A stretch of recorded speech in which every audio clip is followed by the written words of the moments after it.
Picture this gently, as if you are holding something small and precious while the rest of the world grows quiet. In your mind, a tiny tablet of clay rests in the center of your palm. It is roughly the size of your hand, no heavier than a smooth stone you might keep in a pocket. The surface feels cool, faintly damp in imagination, the way Earth can feel cool even after a long day of sun. When you brush your thumb across it, you notice a soft roughness, like very fine sandpaper, and across that roughness, tiny wedge-shaped marks pressed in neat rows.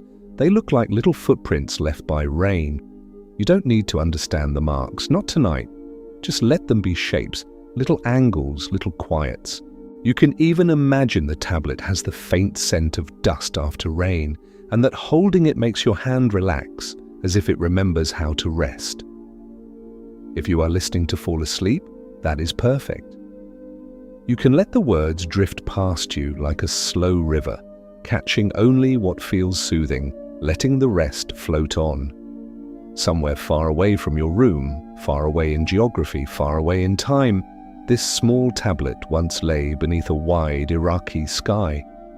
Above it, wind moved across dunes and dry grasses. Night after night, stars opened like quiet lanterns, and the desert cooled the way your body cools when you finally let the day go.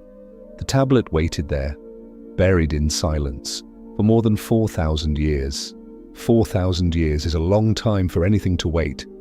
And yet, clay is patient. Think of all the things that come and go while that tablet remains still. Caravans that crossed the horizon and vanished. Empires that rose like heat, shimmer and faded. Languages spoken, sung, argued in, and then forgotten. Even the cities near it, cities of brick and reed and stone, changed their names, changed their rulers, changed the way they prayed. And all the while, the tablet stayed where it was, wrapped in dry soil, tucked under layers of time like a letter never opened. In the 19th century, when the world was suddenly full of steam engines and telegram wires, a few people went out into the old lands between the Tigris and the Euphrates with shovels and notebooks and a kind of stubborn curiosity. They pitched small tents, they drank water that tasted faintly of dust. They learned the rhythm of early mornings before the sun grew fierce and late afternoons when shadows stretched again. Their work was not dramatic. It was not fast. It was mostly repetition and patience and the willingness to be quiet in a place that seemed to have been quiet for a very long time. A brush, a scrape, a pause, a breath. Sometimes the wind would lift and a thin veil of sand would drift through camp, settling on eyelashes, on canvas, on the open pages of notes. Sometimes there would be nothing but the soft sound of tools against earth and the faint calls of birds circling high. And then one day, a tablet like the one in your palm came free of the ground. It was lifted into light. The marks on it, those tiny wedges, caught the sun and cast miniature shadows as if each line of writing had depth, as if the words had been sleeping in the clay and were now blinking awake. Imagine that moment, warm light on skin, cool clay in hand, and the sense of touching a message that traveled not through distance, but through time. For a long while, nobody could read what the wedges meant. They were clearly writing, but not an alphabet like ours. A different kind of thinking, pressed into mud and made permanent by fire and time.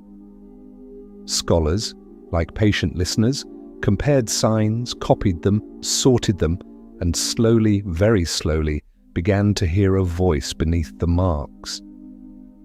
At first, the voice was only a murmur of ordinary life. Barley measured out, sheep counted, jars recorded. And then, as the decoding grew steadier, the voice began to tell stories. Not loud stories, the kind of stories you might imagine in a library after midnight, when the lights are low and the whole building seems to breathe. It told a story of two men. One who worked the fields, turning soil with a steady rhythm, trusting seasons, counting days by the growth of green shoots. One who tended flocks, walking with animals that breathed warm air into the cool dawn, moving with the land, following water and grass. Both men wanted the favor of something beyond themselves, not for power perhaps, but for that simple human longing to be seen. To know that your effort matters, to feel that somewhere in the vastness of life your offering has been received. One of them was accepted, the other was not. And from that quiet difference, acceptance here, silence there, something began to ripple outward, like a single stone dropped into still water. Tonight, we will follow those ripples, not with urgency, but with gentleness. We will trace them backward through time, letting the story soften as it goes, like footsteps fading in sand. We will begin with the version many people know, the brief lines in the book of Genesis, and then we will drift further back into older Babylonian echoes and then deeper still into the world of Sumer, where writing itself first learned how to hold a thought. We will do it slowly in a way that is friendly to sleep, because sleep is also a kind of journey backward. The mind loosens its grip on the day, It drifts from the sharp edges of schedules and notifications into something older and softer, images, sensations, fragments of memory, a dreamlike logic that does not need to prove anything. And so as we travel into ancient story, you can allow yourself to travel inward too, toward that quiet place where you don't have to solve anything, and you don't have to be impressive, and you don't have to carry the world alone. But before we drift deeper into tonight's gentle journey, remember to subscribe to Ancient Sleep Story. Here, you'll always find peaceful stories that soothe the heart and quiet the mind. Where are you listening from tonight? Leave a comment. Your presence adds warmth to this quiet corner of the night. And if tonight you'd rather stay silent, that is welcome too. You can let the comment wait for a brighter hour. For now, you only need to be here, breathing, listening, letting the night take care of you. Now let your shoulders loosen just a little. Let your jaw unclench. Feel your tongue resting softly behind your teeth. If your eyes are open, you can allow them to grow heavy. If they are already closed, you can simply notice the darkness, friendly and still. Imagine again the tablet in your hand. It has been underground for longer than any calendar you've used, longer than the memory of your own earliest years. It has listened to the desert without ever needing to speak. And now, in the quiet of your room, it has found its way to you through excavations, through museums, through scholars bending over lamps, through translations and arguments and careful footnotes, until finally it becomes a single calm image you can hold while you rest. Can you imagine what a tiny piece of clay, fitting comfortably in the palm of your hand and having lain dormant beneath the sand for 4,000 years, could tell you? You might think it would tell you of kings and wars and burning cities, but the first thing it tells you in the softest way is something simpler, something human. It tells you about work, about offering, about the ache of comparison, about the moment you realize someone else has been chosen and you cannot quite understand why. In Genesis, the story is only a handful of lines. It moves quickly, almost too quickly, as if it is afraid to linger. Tonight, we will not rush it. We will let it unfold like a slow evening walk. We will notice the smell of grain and the warmth of wool. We will watch thin smoke rise from an altar and curl into sky. We will listen to silence, not as a threat, but as a place where meaning can rest. And we will keep one gentle thought close, like a small lantern, that the oldest stories were not always told to startle or scare. Often, they were told to explain the difficult feelings people carried in their chests, to give shape to jealousy so it could be understood, to name anger so it could be softened, to remind the listener that even when the world feels unfair, you are still capable of choosing kindness and of choosing a slower breath. There is another tiny, tender detail too, one that has comforted people in the dark for centuries. The second brother's name in Hebrew means something like breath or vapor, a mist that appears for a moment and then fades. It is not a harsh meaning, it is a soft one, like the way your own breath warms the air and disappears. Here, no one rests alone. Every story from the past is a soft lantern in the dark, gently lighting our way tonight. So let us begin, quietly, with the first scene. An open field at the edge of the first family's world, where two brothers prepare their gifts, and the night air is still enough to hold the faintest curl of smoke. If you like, you can imagine the ground beneath your feet there, dark soil that has been turned by hand, cool grass at the edge of it, a distant line of trees standing like calm witnesses. The sky above is deep and wide and unhurried. Somewhere, a small fire waits to be lit. Somewhere, an offering is being arranged with care. And somewhere, just beyond the edge of what can be seen, time itself is waiting to open a door so we can step through, one slow step at a time. In the old story, the first scene is simple enough to fit inside a single breath. Two brothers stand beneath an open sky. The air is calm, the ground is dark and soft where it has been worked, and pale and uneven where it has been left alone. Somewhere nearby there may be the faint sound of insects or the distant hush of wind passing through leaves. Nothing in the world seems hurried. Even the light feels unforced, as if it is resting too. You can let your mind build the scene without effort. No sharp edges, no obligation to see everything clearly. Just a quiet field. A small fire waiting. Two figures moving slowly, each with the kind of attention that comes when you do one thing at a time. One brother keeps flocks. He knows the warmth of animal breath on cold mornings, the soft weight of wool against his forearm, the way a lamb's heartbeat feels quick and bright beneath a careful hand. His days are measured by walking and watching, by listening for the small sounds that tell you the herd is safe. Shepherding is mostly stillness, long minutes of simply being present, letting land and animals settle your thoughts. The other brother works the soil. He knows the feel of a tool handle worn smooth by use. He knows the scent of turned earth, mineral and deep, a little damp beneath the surface even in dry seasons. He knows how the sun changes the field hour by hour, and how a single channel of water, guided patiently, can make green appear where there was only brown. His days are measured by patience that waits for sprouts, waits for stalks, waits for harvest. If you're listening late at night, you may recognize both kinds of patience. The patience of moving through the day, the patience of building a day, the patience of carrying what must be carried.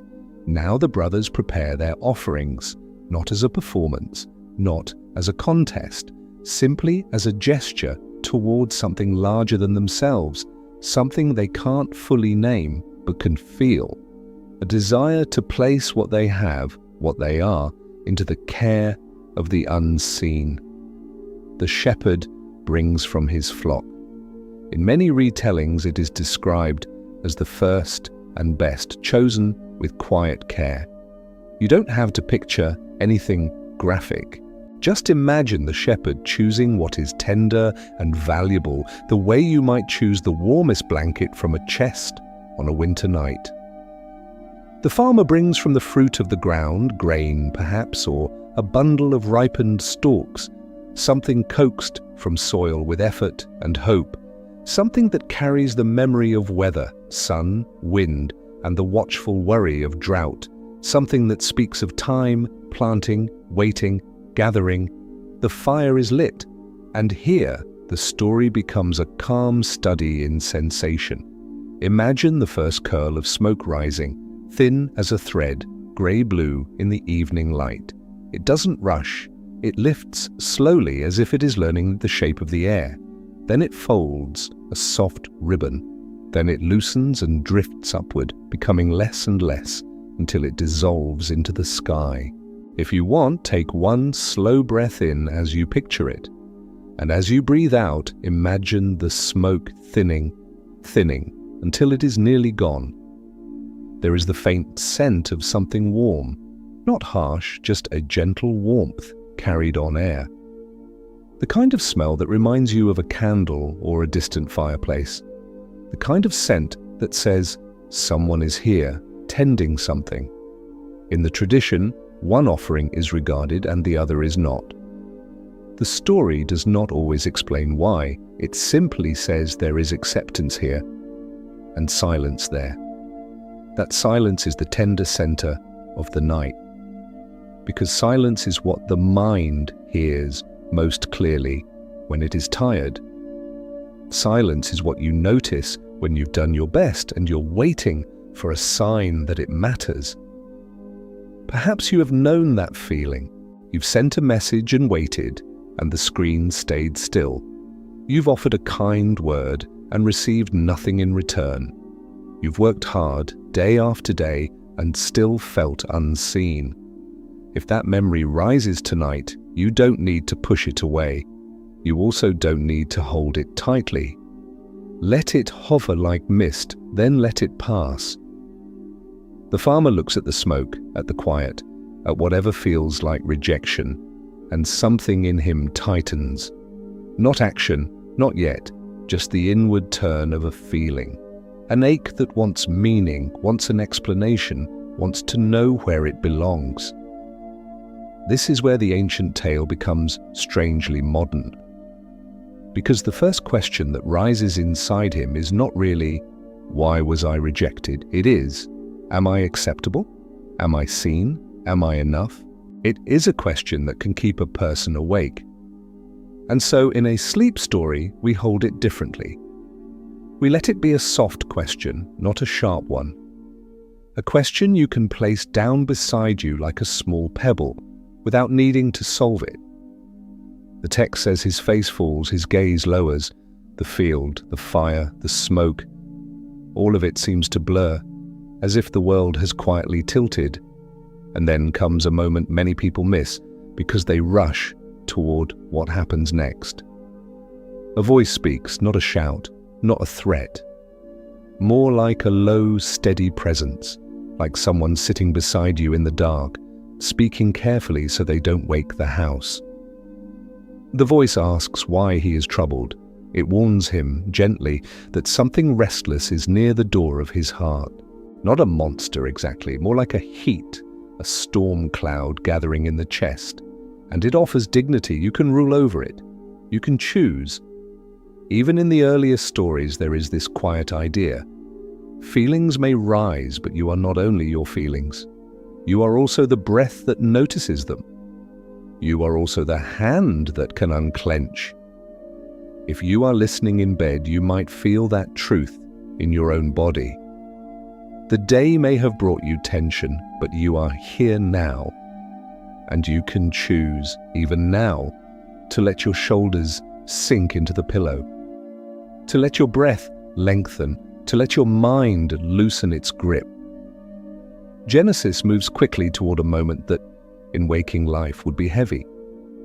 Tonight, we will keep it at a distance. We will not describe anything vivid or disturbing.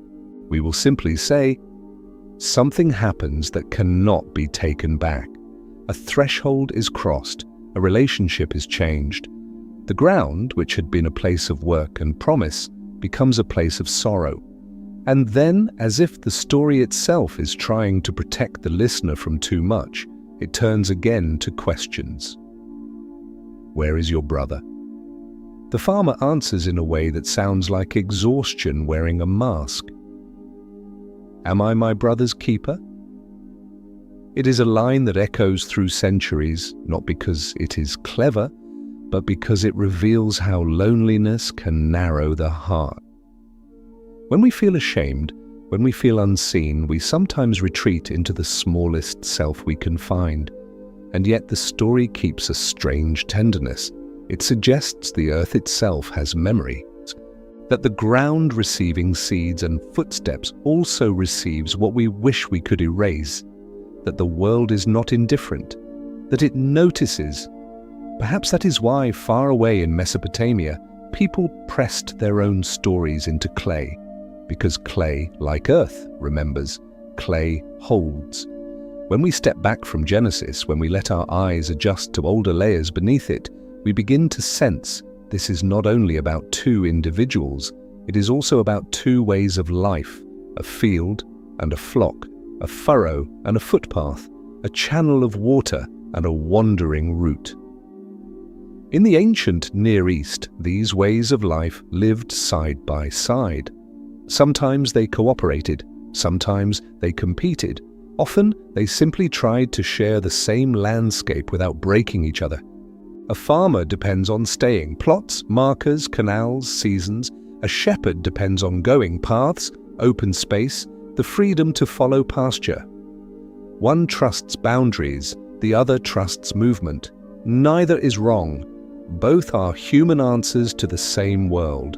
The need to eat, to shelter, to care for others, to make meaning from work.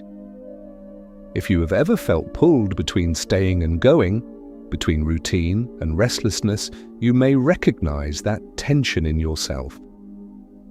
Some nights you crave structure, a plan, a list, a clear tomorrow. Other nights you crave release, to drift, to wander, to let the world be less defined. Now let us return, gently, to the tablet in your palm. Imagine it again as you listen. Cool, rough, quiet. Somewhere on tablets like this, in languages older than Hebrew, there were stories about fields and flocks too. Stories where a farmer and a shepherd stand not as enemies, but as two suitors offering their different gifts. Stories where a goddess listens, not with lightning, but with calm discernment. We are drifting toward those older stories now, not rushing, just drifting, like the slow smoke that rose from the offering fire. In the next part, we will step out of the biblical field and into a wide landscape between two rivers. We will feel the dry air of the plain, the cool shade of reed houses, the hush of canals carrying water through night. We will meet scribes who learned to make thought visible, and we will discover something surprisingly soothing, that long before people told tales of irreversible moments, they also told tales of agreement, of sharing water, sharing pasture, sharing the world. For now, you can rest at the edge of the field, where the smoke has thinned into darkness. Let the silence be soft. Let your breathing be slow. And let the earth hold what is heavy, so you do not have to hold it alone tonight. Somewhere far away, the same stars keep watch, patient and kind, over you. We leave the quiet field now, the last thread of smoke dissolving into the dark. Not with a sudden turn, not with a jolt, but the way a tired mind slips from one image into another. In your imagination, the ground under your feet becomes lighter, drier. The air loses its sweetness of grass and takes on a faint, mineral smell like warm stone after sun. The horizon widens, and somewhere in that wide space, two rivers appear, moving slowly, as if they have all the time in the world, the Tigris, the Euphrates. You don't need to remember which is which.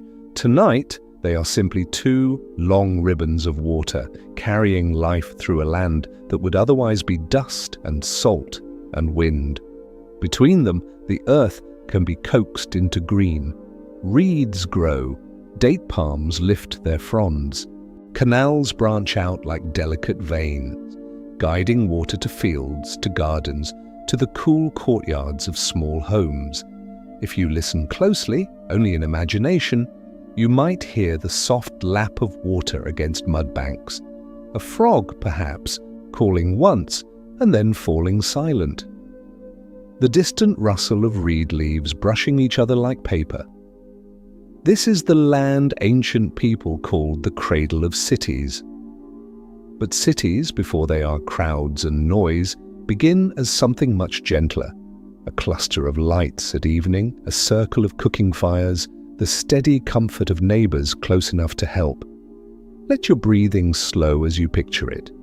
In and out, as if your lungs are learning the pace of the rivers. Now we travel in two directions at once. We move across the landscape and we move backward through time. The 19th century camp fades behind us, the canvas tents, the careful hands, the patient brushing of sand. We drift past museum halls and lamps and scholars hunched over tables, and then, like stepping into a dream that feels strangely familiar, we arrive in a much older night. There is no electricity here, no screens, no buzzing pockets. The darkness is complete, but it is not frightening. It is simply the way night has always been when human beings rely on stars and oil lamps and the calm discipline of sleep. A low wall of mud brick holds the warmth of the day. A courtyard opens to the sky. Somewhere, a small lamp flickers behind a reed mat doorway, turning the air inside honey-colored. In that lamplight sits a scribe. You may imagine the scribe as young or old. It does not matter. What matters is the posture. Steady, attentive, unhurried. A person trained to listen to words even before they are written. A person whose work is to make the invisible visible. In front of the scribe is a lump of clay, not fired yet, still soft. It holds the faint chill of the evening and the faint moisture of earth. Beside it is a stylus, perhaps cut from reed, its tip shaped to press a wedge into the clay. The scribe leans forward and begins. Tap. A small triangle appears. Tap. A line of wedges, neat and quiet. Each mark is simple, but together they become a language.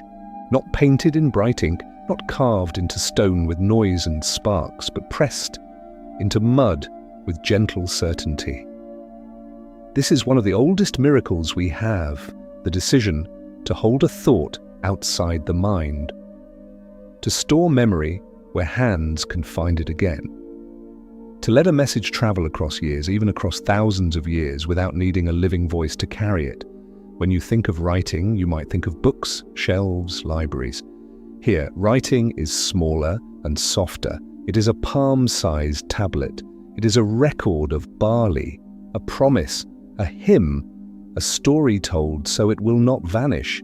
And perhaps that is why this night feels comforting, because you too are trying to hold something gently. You are trying to hold your own life, your own days, without letting them spill away. You are trying to remember what matters and to forget what doesn't, and to find rest somewhere in between. Outside, the canal water moves. Inside, the stylus makes quiet marks. At first, the tablet might be practical, a list of jars, a count of sheep, a note about grain stored for winter. In a world where seasons can be harsh, writing is a kind of blanket, thin perhaps, but real. It keeps order, it keeps fairness, it keeps promises from dissolving into argument. But people do not live on numbers alone. Even in the oldest cities, hearts still ache. Children still ask questions. Adults still look up at the night sky and wonder if the stars are watching. So scribes also write stories, and stories, especially the ones meant to last, are rarely about one person only. They are about patterns, about what happens again and again in human life: longing, rivalry, tenderness, the desire to be chosen, the fear of being forgotten. If you could step closer to the scribe tonight, quietly, so you don't disturb the lamplight, you might notice that some tablets are copied again and again. The same story pressed into new clay, passed from hand to hand. A student learning the shapes of signs also learns the shapes of a tale. This is where the river of our story begins to widen. because long before the Hebrew lines about two brothers were written down, Mesopotamian people told their own tales of a farmer and a shepherd, not always as enemies, sometimes as rivals in love, sometimes as two voices offering different visions of comfort. In one Sumerian story, a goddess must choose between them. You may have heard her name spoken in different ways, but tonight we can call her Inanna, the bright one, the one associated with the morning star. If you don't want names, you can simply think the goddess listening.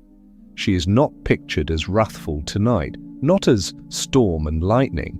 Instead, imagine her as a presence in a quiet room, the way a wise person can be present, attentive, calm, difficult to impress, yet capable of warmth. Two suitors come to her. One is a farmer, steady, rooted, proud of what grows from soil. He speaks of canals and fields and grain. He offers the kind of security that comes from planning: bread that will be there tomorrow, barley stored, a house with walls that hold heat. The other is a shepherd, Dumuzi in the old poems, who speaks of milk and cream, of soft wool, of lambs born under moonlight. He offers the kind of comfort that comes from touch and warmth, a cloak against cold, cheese and butter, the sweet richness of abundance carried on the back of a gentle animal.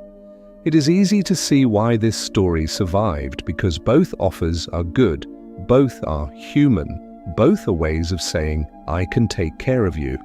If you are listening in the middle of a busy life, if your days are full of schedules, obligations and bright screens, you may feel the tenderness of those offers. Bread, warm wool, milk, a safe house, a steady canal of water. What the old story is really offering is not romance, but reassurance. A reminder that civilization at its best is simply people trying to make life softer for each other. And now here is the softest discovery of all. In some Sumerian versions, the tension does not end in ruin, it ends in agreement.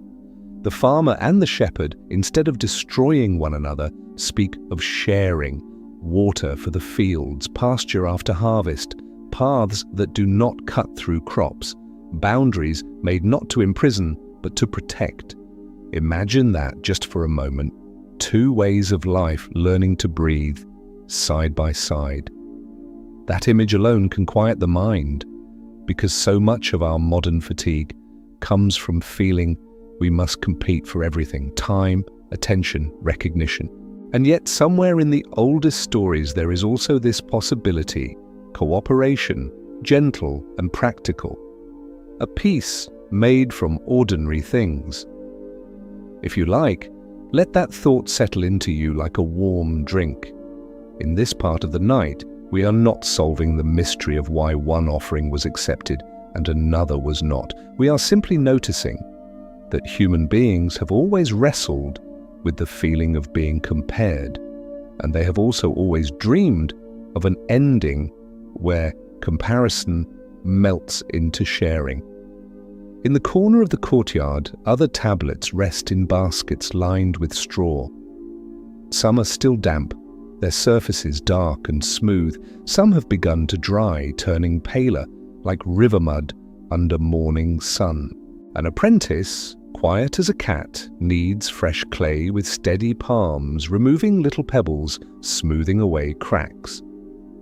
The work is simple, almost meditative. Press, fold, press again. It is the same motion, repeated until the mind grows calm. And perhaps you can feel that calm arriving in you too, as if the night is kneading the day into something softer, as if each slow breath is smoothing one small crease at a time. Outside, someone laughs briefly, then the city returns to its hush again. The scribe presses the last wedge into the clay and pauses. The lamp flickers. Outside, the canal breathes. In the stillness, you may sense that we are approaching a doorway, one of those quiet thresholds where a story changes shape. Soon, we will follow Inanna's path downward, not into terror, but into a ritual of letting go. 7 gates, not as a chase, but as a slow undressing of burdens. But not yet. For now, stay here with the scribe. Stay with the clay. Stay with the feeling of something small in the hand that can hold a whole world. And as you breathe, slowly, softly, let the rivers keep moving for you. Let them carry the day away. Let them carry you deeper into the gentle past, where every word is pressed with care and nothing needs to happen quickly. There is time. There has always been time. If you can still picture the courtyard in the river city, keep it for one more moment. The lamp's glow, the quiet hands, the clay tablet cooling as it dries. Now let the scene soften, as if a breeze has moved through it. The walls fade to silhouettes, the canal becomes a single ribbon of dark water, and above it all, the night sky widens, spacious and kind. In the oldest poems of Sumer, there is a story people told when they wanted to speak about change without panic and about loss without bitterness. They told it as a journey, not a frantic one, but a slow, ceremonial passage, a descent that feels in the telling almost like drifting downward through layers of sleep. The goddess Inanna decides to go to a place below, not because she is chaste, not because she is forced, but because some part of life calls her there, the way the body calls you toward rest, when you have carried too much for too long. You might imagine her in Uruk, a city of mud brick walls and narrow lanes. Evening has thinned the heat. A few voices linger in the distance, then soften, then fade. A dog circles once and lies down. A bowl of water reflects the first bright star. In the courtyard of her temple, incense has burned low, leaving only a faint sweetness in the air. Before she leaves, Inanna speaks to a trusted attendant, a quiet helper, a steady presence. In some tellings, the attendant is named. Tonight, you can think of them simply as someone loyal, someone who knows how to wait. Inanna gives careful instructions, not with drama, but with foresight. If I do not return, she seems to say, remember me, ask for help, do not forget the way back. There is tenderness in that. Even the divine in old stories does not move alone. Inanna is often described with adornments, a crown, a necklace, bracelets, rings, fine garments that catch light. Tonight you don't have to see her as grand, you can see her as a figure who has collected many roles, a figure who carries expectations the way people carry coats, layer on layer, until the weight becomes familiar. If you are listening from a busy life, you may understand that kind of weight, titles, responsibilities, old promises, the invisible pressure to be fine, the habit of staying strong, even when you are tired. In the Sumerian story, Inanna approaches the gates of the underworld. There are 7. 7 is a number that feels right in the body, like the rhythm of a slow walk. Not too many, not too few. Enough to create a gentle pattern, the way waves repeat. At the first gate, a guardian asks her to stop. There is a rule. No one enters with everything they brought. And so, at the first threshold, she removes one piece of adornment. Maybe it is the crown, maybe it is something smaller. What matters is the sensation, a small release, like untying a ribbon at the end of a long day. If you want, as the first gate opens, let your forehead soften. Let the muscles around your eyes loosen, as if the night is lifting a light band from your face.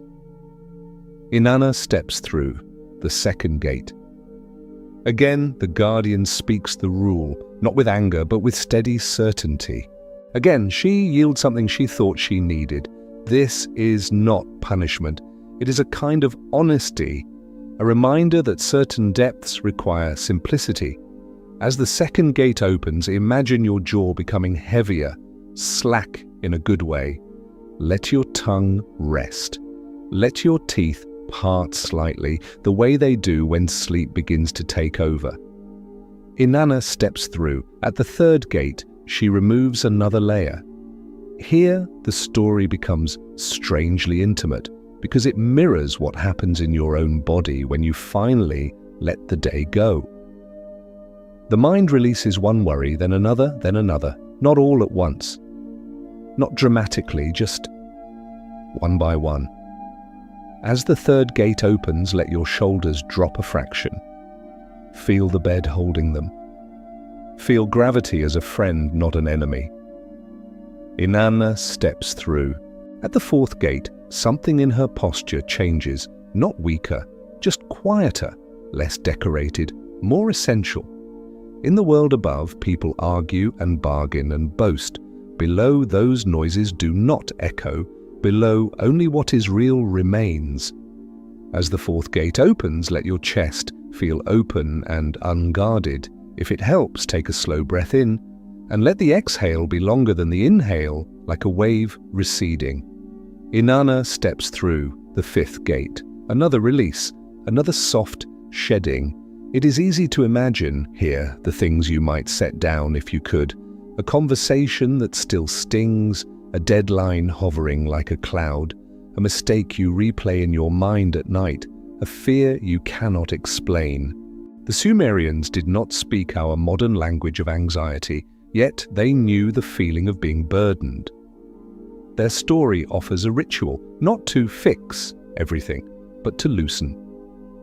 As the fifth gate opens, feel your hands. If your fingers are curled, allow them to uncurl. If your palms are tense, let them widen, as if you no longer need to grip the world. Inanna steps through. At the sixth gate, nearly everything she carried has been removed, and in that simplicity there is a kind of dignity, no performance, no armor, no reputation, just presence.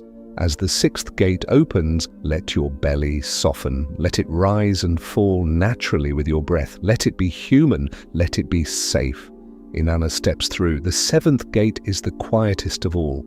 There is hardly any adornment left to surrender. Only the final attachment, the last identity, the last story you tell yourself about who you must be. The guardian's voice is calm. The rule is the rule. And Inanna, bright Inanna, morning star Inanna, let's go. As the seventh gate opens, imagine your whole body becoming heavier by a gentle amount, as if sleep is pouring into your muscles like warm sand. Not suffocating, soothing, settling. Inanna steps through and she enters the deep place. In many tellings, this place has a name, the realm of Ereshkigal, her sister, queen of the below. You can picture it without fear. Not a dungeon, not flames, just a vast shadowed hall, cool as a cave, quiet as a library after closing. The air is still. The sound of the surface world is gone. No markets, no herds, no arguments. Only a low hush like the inside of your own chest when you finally stop talking to yourself. Even the light here feels different, dimmer, softer, as if it has been sifted through layers of cloth. You might imagine stone that holds coolness and floors that remember footsteps. You might imagine the faintest echo, not scary, only spacious, as if the world has made room for sorrow to rest. Here, the story pauses. Above, on the surface, the rivers keep moving, patient and steady. A boat drifts at its mooring, bumping softly against wood. A palm frond turns in the faint breeze. Somewhere a mother lifts a sleeping child and carries them inside, the way you might pull a blanket higher over your own shoulder. Life continues, but it does not demand your attention. In the deep hall, even time seems to slow, as if the world is breathing with you. And you may notice your own breathing now, quiet, regular, dependable, like water, in a canal at night. Nothing needs deciding tonight, nothing needs defending at all. And this pause is important for sleep because it is the part where nothing is demanded, no achievement, no explanation, no winning, only the truth that at certain depths we must be simple. We must be unadorned. We must be honest. If you think back to the earlier tale, the brothers, the offerings, the silence, this underworld ritual seems like an answer offered indirectly. When you feel unseen, you may want to tighten, to add more effort, to build more armor. But the ancient poem suggests another way: to release, to go down, to become quiet enough to hear what is beneath the noise. And still, the story does not leave Inanna there. The old poets knew that descent is not the whole journey. There is also return. In some versions, help arrives, not with violence, but with clever gentleness. Tiny beings made for empathy slip into the deep place carrying the simplest gift, attention. They listen to pain without correcting it. They mirror sorrow without judging it. They offer companionship where loneliness had been ruling. And slowly, a door opens. Not suddenly, not with thunder, just with the soft shift of a lock turning in the dark. Inanna rises again. You can imagine her moving upward through the gates in reverse, receiving back each piece of adornment. But now the adornments are different, not heavier, not forced. They feel optional, like clothes you can choose to wear, rather than armor you must strap on. This is the calm discovery the story gives us. Sometimes the way to peace is not to fight your way out of darkness. Sometimes it is to pass through it with gentleness, shedding what you do not need and returning with a quieter mind. And if you are listening tonight, perhaps you can practice a small version of that. You have already passed a few gates. You have already set down parts of the day.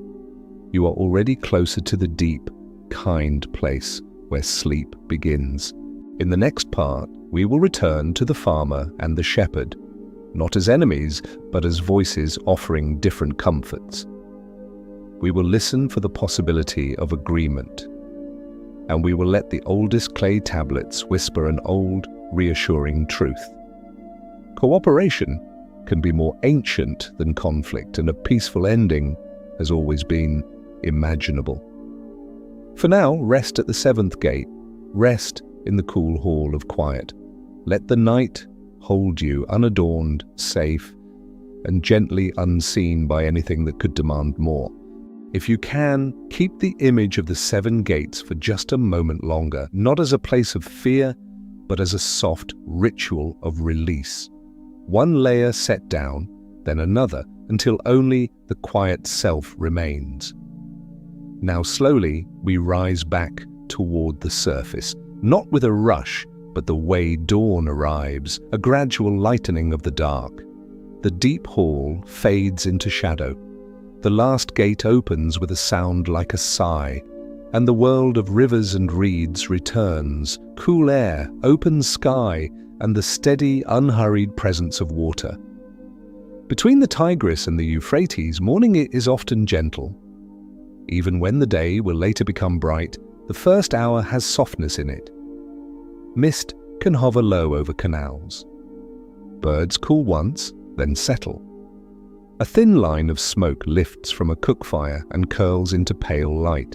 Somewhere in that calm hour, the old story places us again among people who live close to land. Not as characters in a drama, but as human beings with ordinary hopes. A farmer wakes early. He steps into a courtyard where jars of grain are stored, where tools lean against a wall, where the scent of dried straw and earth lingers. He listens to the canal for a moment, water moving, always moving, and then he walks to his fields.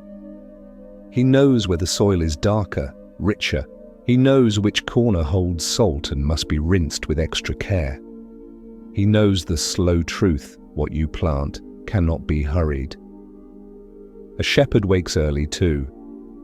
He rises from a mat and wraps a cloak around his shoulders, wool soft against skin. He steps outside and hears the small sounds of the flock, a low murmur, the shuffle of hooves, a brief bleat, and then quiet again. He knows how to read the land like a map made of scent and wind. He knows where shade will fall at midday. He knows the gentle truth, what you guide cannot be forced. If you listen closely, these two lives are not opposites. They are two rhythms, staying and moving, rooting and roaming, both trying to make the world livable. And in the Sumerian poems, these rhythms become voices. The farmer, Enkimdu, speaks with the steadiness of someone who trusts structure. He speaks of canals and ditches, of water guided with care. He speaks of grain that becomes bread, simple, dependable nourishment. He offers the goddess a life of order, of fields that return to you each season, of storage jars that promise tomorrow will be fed. The shepherd, Dumuzi, speaks with the warmth of someone who trusts comfort. He speaks of milk, thick and fresh, of butter and cream, of cheese that keeps, of wool that becomes a cloak, soft, protective, a portable home. He offers the goddess a life of abundance carried gently, a life where warmth follows you. Listen to how soothing those images are: bread in the hand, milk in a bowl, wool on the shoulders, a home that is not loud, only safe. If you are listening from a modern life, emails, deadlines, traffic, lights that never fully dim, this ancient courtship might feel like a balm. Because at its center is not conquest, it is care. The poems let each suitor describe the best of his world. The farmer describes fields that wave quietly under wind and canals that shine like ribbons.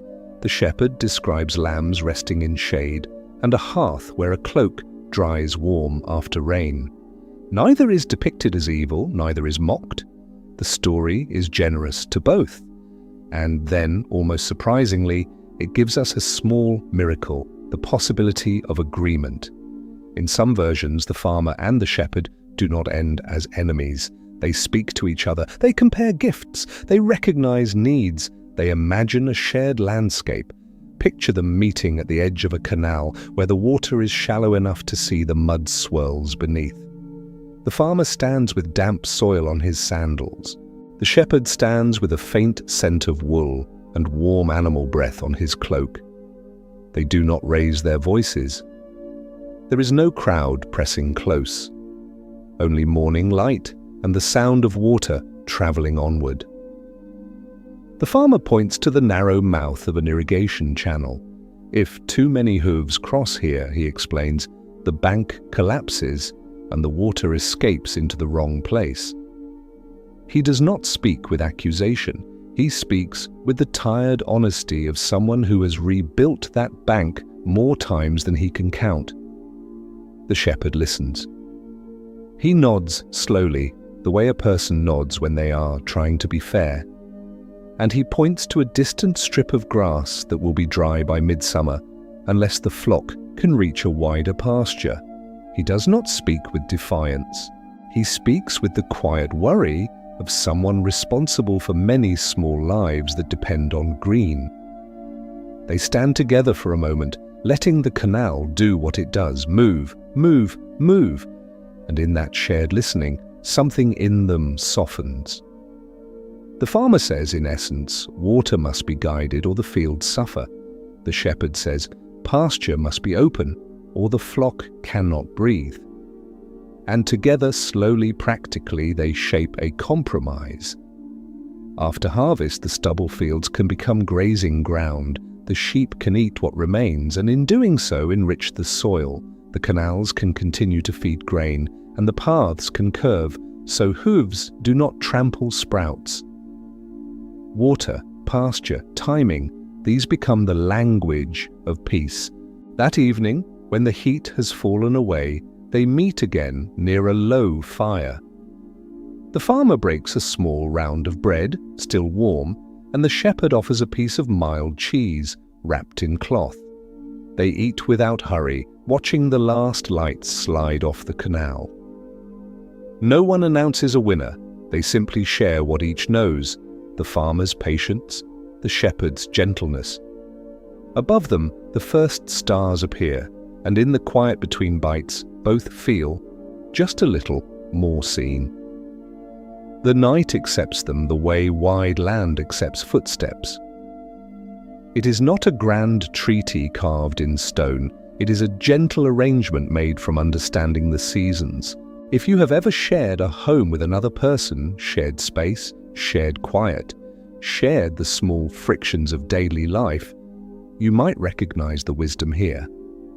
Peace is often built from ordinary agreements: who washes the dishes, who turns off the lights, who gets the first cup of coffee, how to make room for each other's rhythm. In the old land between rivers, peace was built from water and grass, from respect for boundaries that protect and paths that allow movement, from learning that two lives can occupy one landscape without tearing it apart. This perhaps is the soft discovery that hides beneath harsher tellings of rivalry.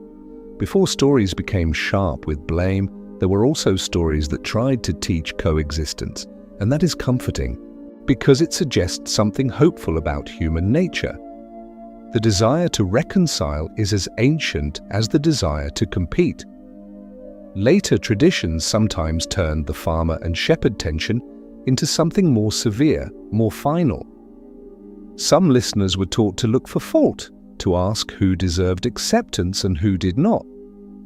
But the Sumerian poets, in their older lamplight, also offered a different ending. Not a verdict, but a balance.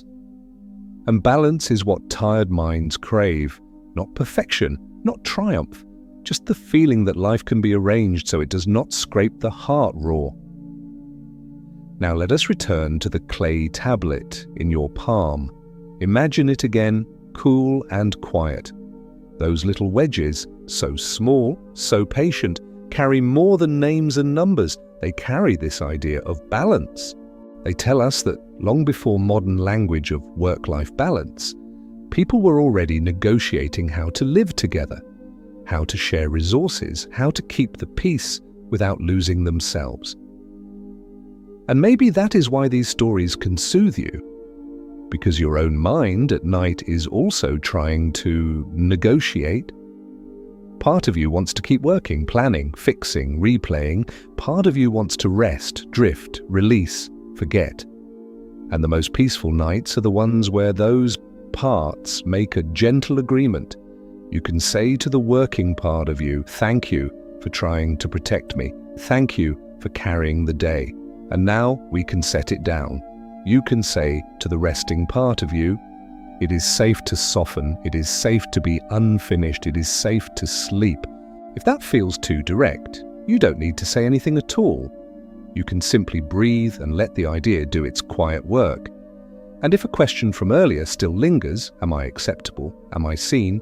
Let it loosen too. In the old languages, one brother's name could mean breath, a mist that appears and fades. That softness is a teaching, not a tragedy.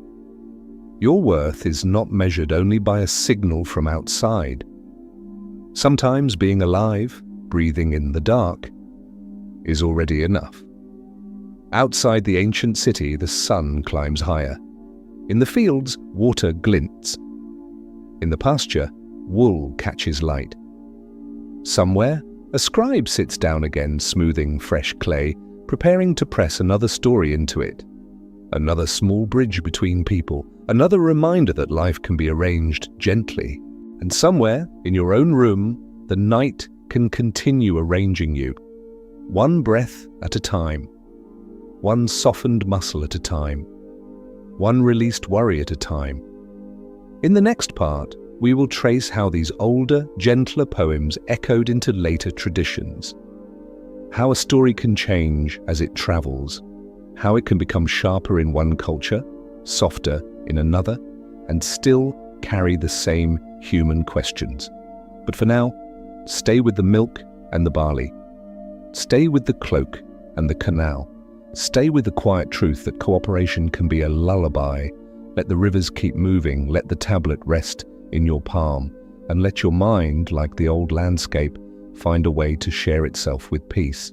Now that the farmer and the shepherd have met beside the canal and found a way to share the land, let us stay with that feeling for a moment. the feeling that a solution can be quiet, that peace can be practical, that a story can end with a softened voice instead of a clenched fist. Because this is one of the gentlest truths an ancient tablet can offer. Not only that people argued, but that they also imagined how to stop arguing. And yet you may already sense something else, hovering like the last warmth of a lamp after it has been turned low. Stories do not stay in one place. They move. They move the way rivers move, slowly, persistently, shaping the banks over time. They move the way sand moves, grain by grain, changing dunes without ever hurrying. They move the way a lullaby moves, from one mouth to another, from one room to another, changing slightly, but keeping the same soft intention. Between Sumer and later worlds there were centuries, long stretches of ordinary life. Children grew, learned to grind grain, learned to herd, learned to write. Markets opened at dawn and emptied by noon. Weddings were celebrated with bread and beer. Grief was carried with rituals and songs, and through it all, scribes continued to press marks into clay. If you like, imagine one of those scribes again. Not the famous kind, not the kind whose name survives, but an ordinary worker of language. He sits cross-legged on a mat. He has a bowl of water nearby to keep the clay pliable. He has a reed stylus that fits his fingers the way a well-used pen fits yours. In one pile are tablets for trade and law, weights, measures, payments. In another pile are tablets for teaching, lists of signs, model letters, lines to practice again and again. And in a quieter corner are tablets for stories, poems and hymns, myths and tales that people loved enough to keep copying. Copying is a gentle kind of devotion. The scribe reads the older tablet, then looks down at the fresh clay and presses the same line. In doing so, he becomes a bridge. The meaning passes through him like water through a channel. And sometimes, only sometimes, the meaning shifts a little. A word changes because the tongue of his city pronounces it differently. A phrase becomes shorter because students are tired. A detail becomes more vivid because someone wants the scene to feel closer. Nothing is lost all at once. It changes the way dawn changes night, gradually, almost kindly. As centuries pass, Sumerian is no longer the everyday language in many places, but the old stories remain, preserved like seeds. They are translated, retold, adapted. Akkadian scribes copy Sumerian myths, sometimes in bilingual form, as if the tablet itself is offering two voices at once. The same narrative can be pressed into new clay with new sounds and still feel familiar. This is where we drift toward Babylon, toward Assyria, toward libraries of clay, gathered in rooms that smell of dust and reed mats. The world grows larger, cities become more complex, kings commission monuments, and still, someone sits in lamplight and writes. If you have ever carried a story from your childhood into adulthood, you understand this. The story is the same, but also different. The details soften, the emphasis moves. What once felt like an adventure might later feel like a lesson. What once felt like a warning might later feel like comfort. Your own life becomes a new language the story must fit inside. So it was with the farmer and the shepherd. In some traditions, the tension between settled fields and moving flocks became sharper. Land is precious. Water is precious. Boundaries matter when people are hungry or afraid. In difficult times, old agreements can be forgotten and old rivalries can harden. And stories, reflecting the anxieties of their tellers, can also harden. A peaceful negotiation can become a competition. A rivalry in love can become a rivalry for divine approval. The question, how shall we share, can become, why was I chosen and you were not? This does not mean the story is broken. It means the story is alive, responsive to the feelings of those who carry it. Tonight, we are not here to judge which version is right. We are here to notice gently how a narrative can hold both the fear of rejection and the hope of reconciliation, depending on where you stand and what your world has asked you to endure. Now, let us imagine the journey of one particular motif, the offering. In the Hebrew telling, the offerings rise like smoke, and acceptance feels like a mysterious preference. The silence that follows becomes a wound, but behind that wound is an older landscape, the everyday labor of field and flock, the long history of people negotiating space, water, and dignity. When a later storyteller shaped the story into the form we know, he may have been giving voice to a feeling that many carry, the pain of doing your best and still hearing nothing back. The ache of looking at another person and believing they have been favored by fate, by luck, by love. If you have ever had that thought, why them and not me, you are not alone. The thought is ancient. It has traveled farther than any caravan. And yet, the older Sumerian current is still there, underneath, like groundwater. It whispers, there can be another way. Sometimes, when we feel unseen, we think we must win visibility. We think we must offer more, work more, speak louder. But the older poems suggest that being seen is also something we can give to others. We can choose to see. We can choose to listen. We can choose to make agreements instead of comparisons. This is not a sermon. It is simply a soft observation that has helped tired minds for a very long time. Imagine now the tablet as a time-worn traveler. First, it is pressed in Sumer, where the language is thick with consonants and the signs are learned by children in schools. Then it is copied in Akkadian, where scribes keep the old stories alive as a kind of heritage. Then it moves again, perhaps through oral retellings, perhaps through shared motifs, into the wider storytelling world of the Near East, where tales borrow from tales the way neighbors borrow fire. By the time the Hebrew scriptures are written and compiled, the story has found a new home. The farmer and the shepherd become Cain and Abel. The offering becomes the hinge, the emotion becomes intense and intimate, and the moral becomes a quiet warning. If you let the heat of anger sit too close to your heart, it will ask for more and more space. That warning can be heavy if told harshly, but it can also be soothing if told gently because it names something we all recognize. Anger is a kind of insomnia. It keeps you awake, replaying, rehearsing, tightening. It makes your body feel like a door that will not close. And the ancient story, when listened to in a calm voice, offers a small kindness. You can rule over it. You can breathe. You can choose a slower way. If you are lying in bed now, you might test that kindness in your own body. Notice where your mind wants to grip. Notice where your shoulders want to rise. And without forcing anything, invite one small release, just one. Inanna's 7 gates were a ritual of release. The farmer and shepherd's agreement was a ritual of sharing, and the later warning about anger is a ritual of awareness. Different stories, different shapes, but the same gentle intention to guide human hearts toward a quieter place. There is a calm discovery hidden here too, one that often surprises people when they first learn it, but does not need to startle you tonight. The firsts in history are rarely clean. The first story is not one story. It is a river delta, many streams meeting, blending, separating, meeting again.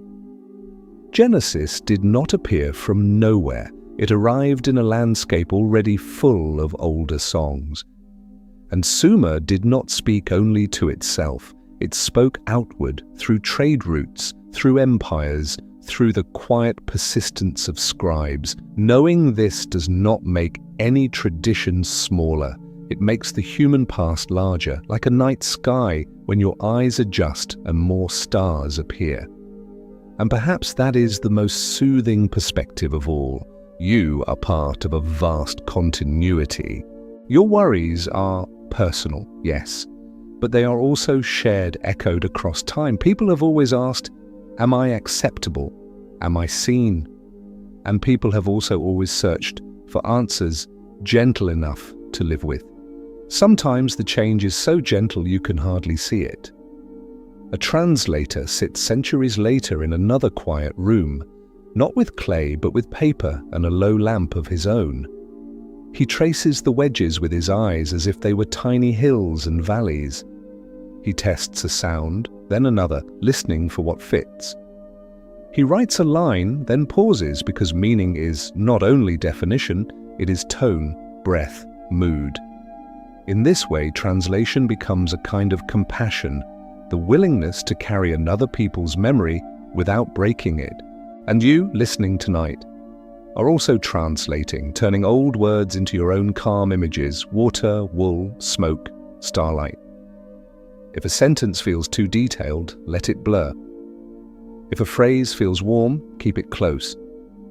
Tonight, you can rest inside that kindness and drift onward quietly.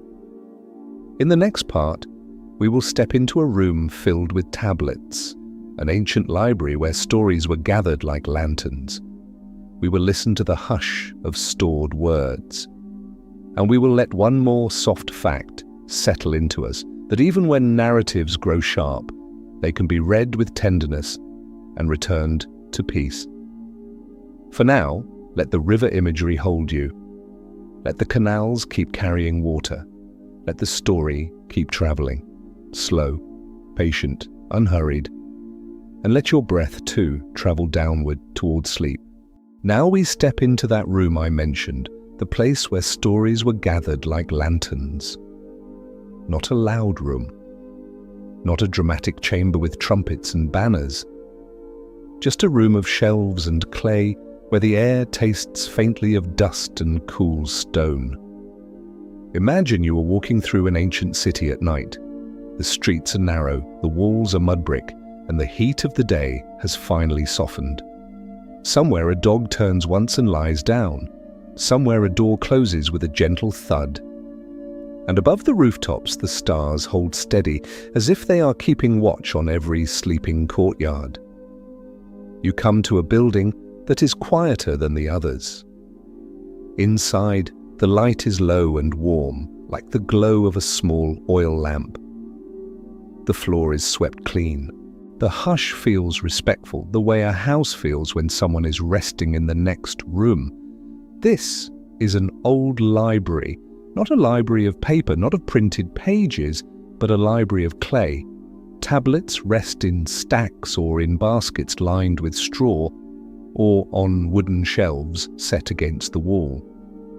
Some are small and round-edged, no larger than your palm.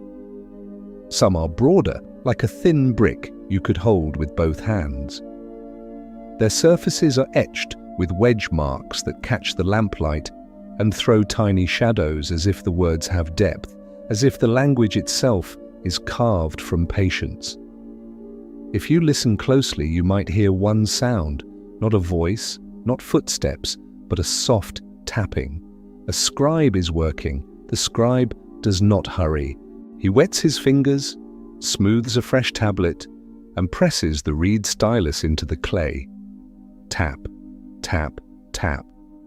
The rhythm is steady enough to calm the mind, like rain on a distant roof. Libraries like this were not built to impress visitors. They were built for a simpler reason: memory. In a world where floods could come, where drought could steal a season, where rulers changed and borders shifted, people wanted something that would last. So they pressed their knowledge into earth and let the earth hold it. Some tablets contain lists of signs for students. Some contain legal agreements, carefully phrased, so no one can pretend to misunderstand. Some contain hymns, songs for the gods, meant to be recited with a slow reverence. And some contain stories, the kind that keep returning because they speak to a feeling humans cannot outgrow. A farmer and a shepherd, a goddess choosing between gifts, a descent through gates, a quiet warning about the heat that rises in the heart. All of it is here, stored like seeds. If you have ever saved an old photograph or kept a letter in a drawer, you understand this impulse. We want proof that what mattered still matters. We want a way to reach backward and touch the past, not with grasping hands, but with gentle fingers. In the ancient Near East, some of the most famous collections of tablets were gathered by kings. It sounds grand, but tonight we can hold it softly. Imagine a ruler who, for all the noise of politics, still loves quiet. He loves the feeling of knowledge resting in a room. He sends scribes to copy old texts, not for spectacle, but so the words will not vanish. The scribes travel, they borrow tablets, they sit in other cities' schools, they copy line by line, sign by sign, as carefully as someone copying a lullaby they do not want to forget. Then they bring the copies home and place them on shelves and label them with small notes, like early catalogue cards, so the room stays orderly. This is another small miracle, organization, not strict and cold but reassuring, a place where things can be found again. And there is a calming lesson hidden in that, because your mind too wants order when it is tired. Your mind wants to know that it does not have to hold everything at once. It wants a shelf to place thoughts on. It wants a drawer to close gently so it can rest. Imagine walking along the shelves. You run your fingertips near the tablets, not touching the writing, only feeling the cool air that surrounds them. Some are darker, newly dried. Some are pale, old and smooth, their edges softened by time. You can almost smell the clay, dry earth, sun-baked, clean. One tablet contains a simple school text, a student's hand, slightly uneven, practicing signs again and again. You can feel the humanity in it. Even 4,000 years ago, someone's hand grew tired. Someone made a mistake, someone tried again. There is comfort in that, because your own tiredness tonight is not a personal failure. It is part of being human. Another tablet contains a myth copied beautifully, the wedges neat and confident.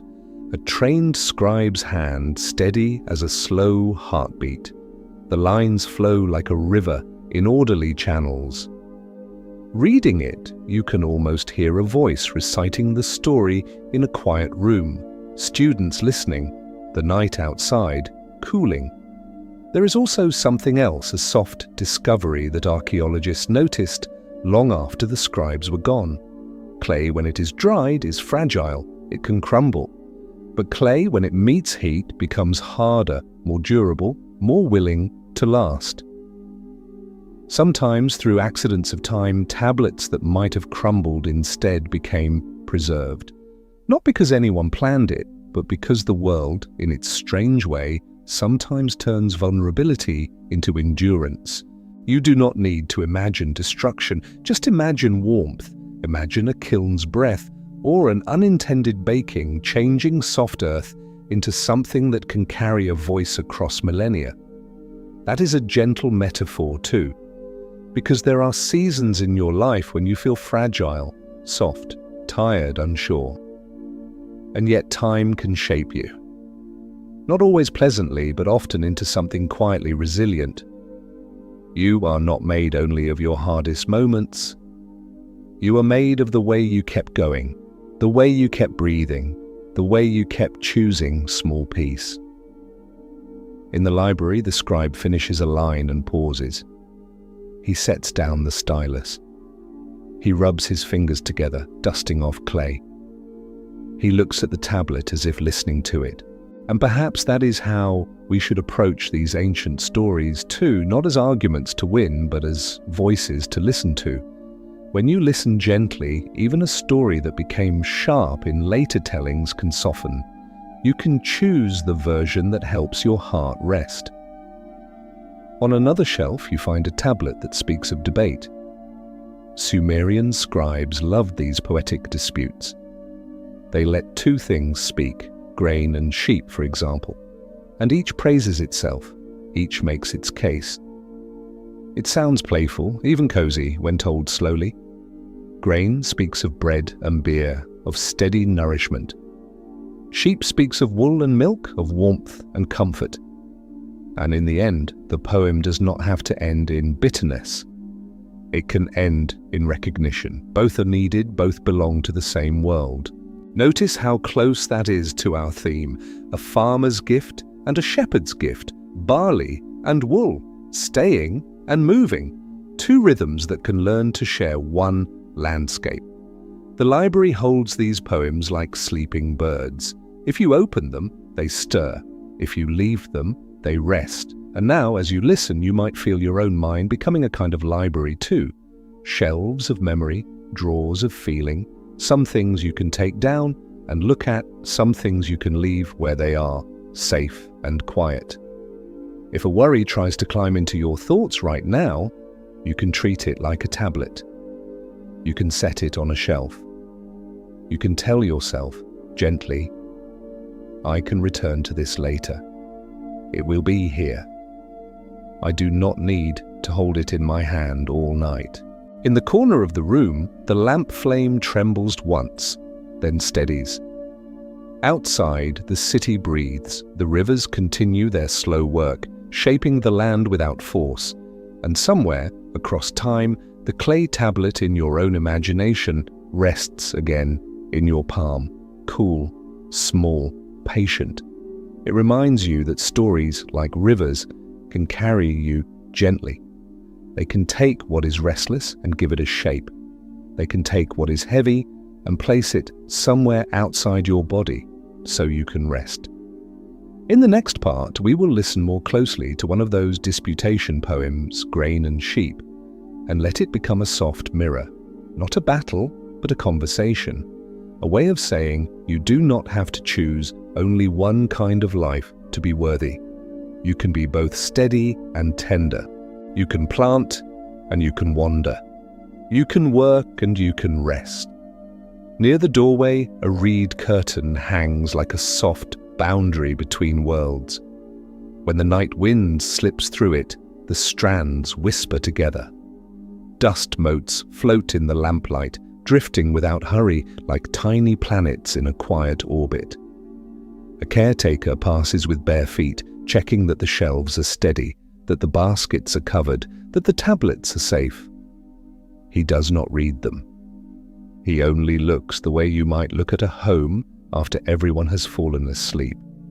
Perhaps that is an answer to the old question we have been carrying. Am I acceptable? Am I seen? In this room, nothing competes. A tablet does not glare at the next tablet. A hymn does not envy a list. Each piece of clay is simply allowed to exist, holding what it holds. You can borrow that permission for yourself. You do not need to prove your worth to be worthy of rest. Tonight, the night itself can be your library, and your breath can be the gentle hand that closes the door for you at last. For now, remain in the library a moment longer. Let the tapping fade, let the shelves stand quiet, and let your breath be the only movement you need. Stay with the library a little longer. The shelves are steady, the lamp is low. And somewhere in the quiet, one tablet waits with a playful kind of wisdom, an old Sumerian style of poem where two parts of life speak to each other as if they were neighbors in a courtyard, not enemies. More like two voices in the same home, each convinced they are the one who keeps the world warm. On this tablet, the voices are grain and sheep. If you imagine the poem beginning, it begins the way many ancient things begin, with the world still close to its origins, when humans were learning how to live in place, how to store food, how to clothe themselves, how to make tomorrow less frightening than it could be. In that world, grain is not an abstract idea. Grain is a real thing you can feel. It is the dry whisper inside a sack when you lift it, the roughness of straw against the skin of your forearm, the pale dust that clings to fingertips when you reach into a jar. Grain is the quiet security of a storehouse that is not empty. Imagine a granary at dusk. Mud brick walls hold the day's heat. The doorway is small, a cool shadow inside it. Jars line the floor. Somewhere a mouse listens, still as a prayer. And in the air is the faint, sweet smell of barley. Earthy, calm, dependable. Grain speaks first, perhaps, with the confidence of someone who has watched hunger come and go. Grain says, I become bread, I become porridge, I become beer that makes evenings softer and gatherings more gentle. I can be measured and stored and shared. I can feed a city. If you are listening in bed, you might feel how soothing that is. The promise of a meal. The comfort of knowing there is something in the kitchen, something simple that will be there when you wake. Then sheep speaks. Sheep is also not abstract. Sheep is warmth you can touch. It is the soft drag of wool across your wrist, the steady weight of a fleece folded like a blanket, the smell of sun on animals and grass. Sheep is the gentle steam of milk poured into a bowl in the cool morning, the rich quiet of butter and cheese that can last through days when the pasture is thin. Imagine a shepherd's camp before sunrise. The sky is deep blue, a thin cold rests on the land, a small fire glows under ash. The flock huddles close, breathing softly, creating a shared warmth. And the shepherd's cloak, woolen, thick, familiar, feels like a moving shelter. Sheep says, I give warmth, I give milk, I give cloth. I give comfort that wraps the body and tells the nervous system quietly, you are safe. Grain answers with pride. Grain says, without me you cannot build, without me you cannot stay. I am the reason canals are dug, the reason fields are tended, the reason people learn the calendar of seasons. I make a home stable, I make numbers meaningful. I invite peace because I can be counted and shared fairly. Sheep answers with its own pride. Sheep says, without me you cannot travel. Without me you cannot face wind and night. I make a cloak, I make a tent lining. I make warmth that moves with you. I teach gentleness because a flock must be guided, not forced. I keep the heart soft.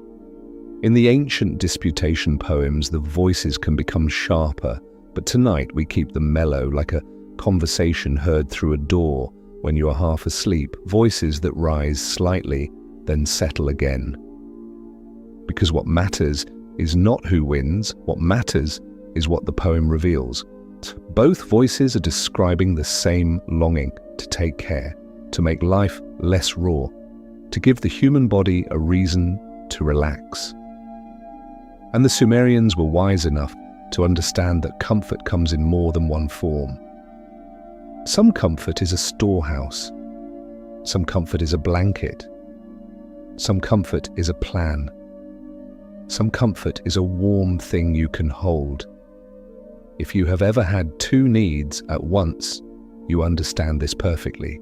Part of you wants stability, a clear schedule, a clean kitchen, a paid bill, an organized drawer.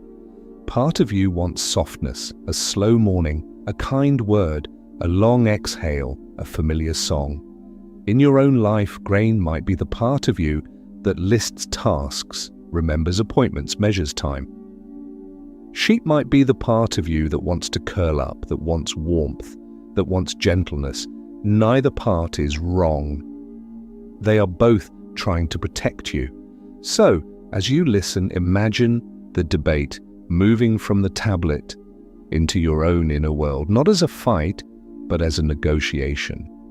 Grain says we must be ready, we must prepare, we must build a safe tomorrow. Sheep says we must rest, we must soften, we must not become hard inside. Grain says, I keep you from chaos. Sheep says, I keep you from cold.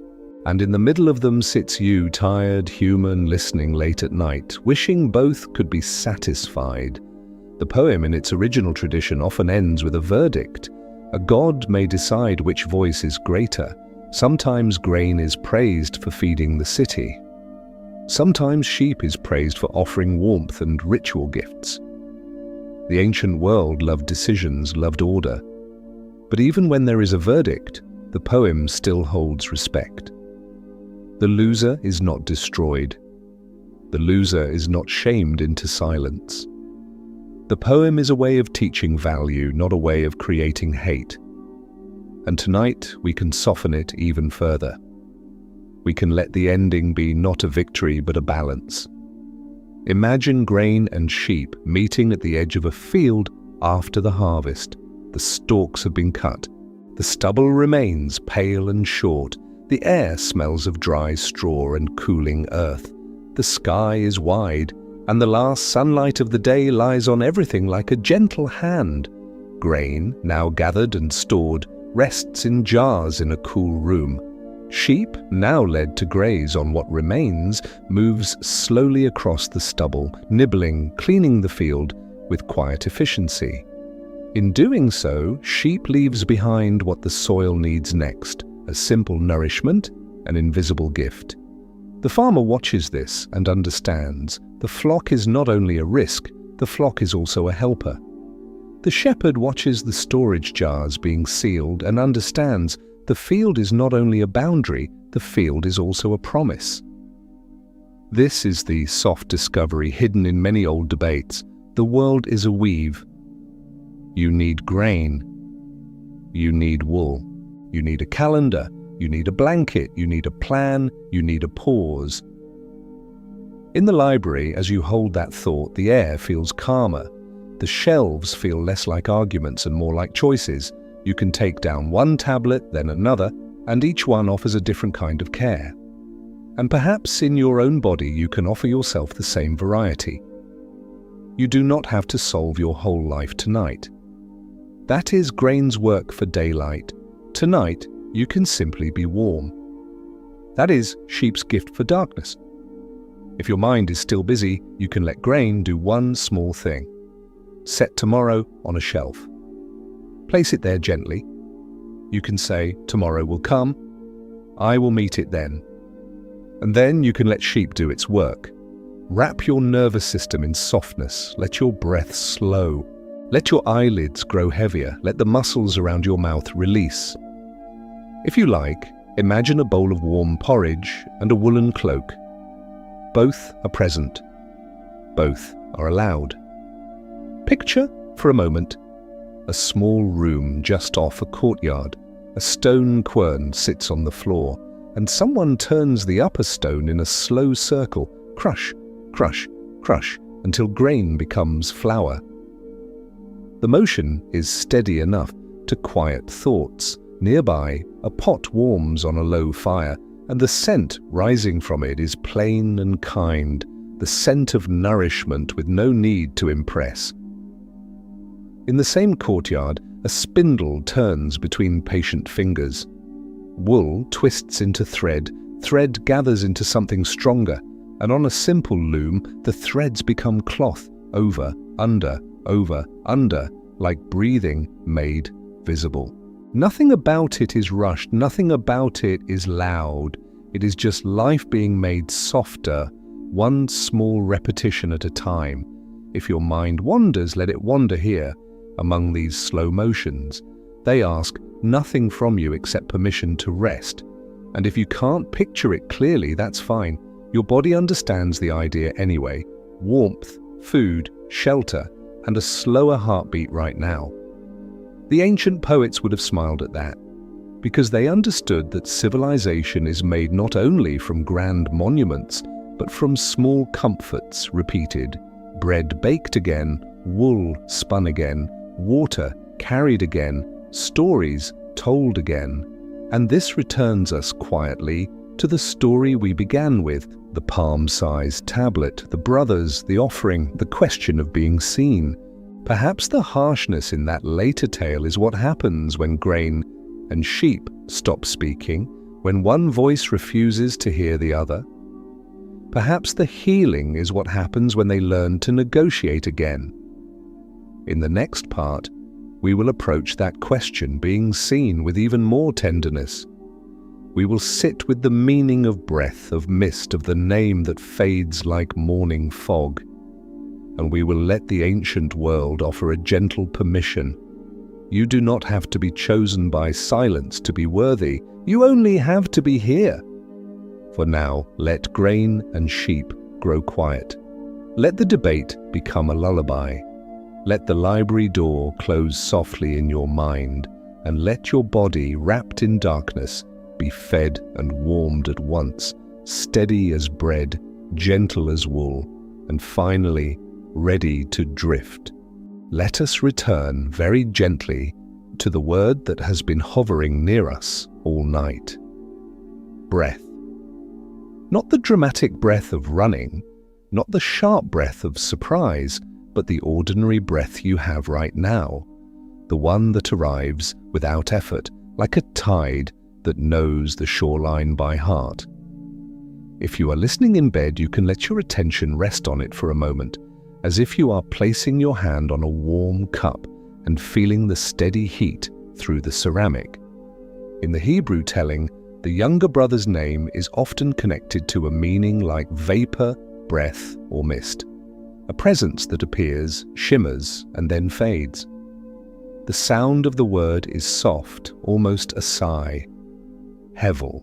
Some English translations render it as vanity, but tonight we will keep the gentler sense, the one that feels closer to sleep. Mist, breath, a thin veil of morning fog that lifts when the sun rises. There is something strangely comforting about that meaning, especially at night.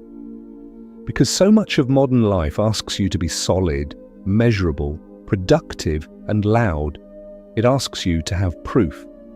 Proof of your work, proof of your worth, proof of your identity, proof that you belong.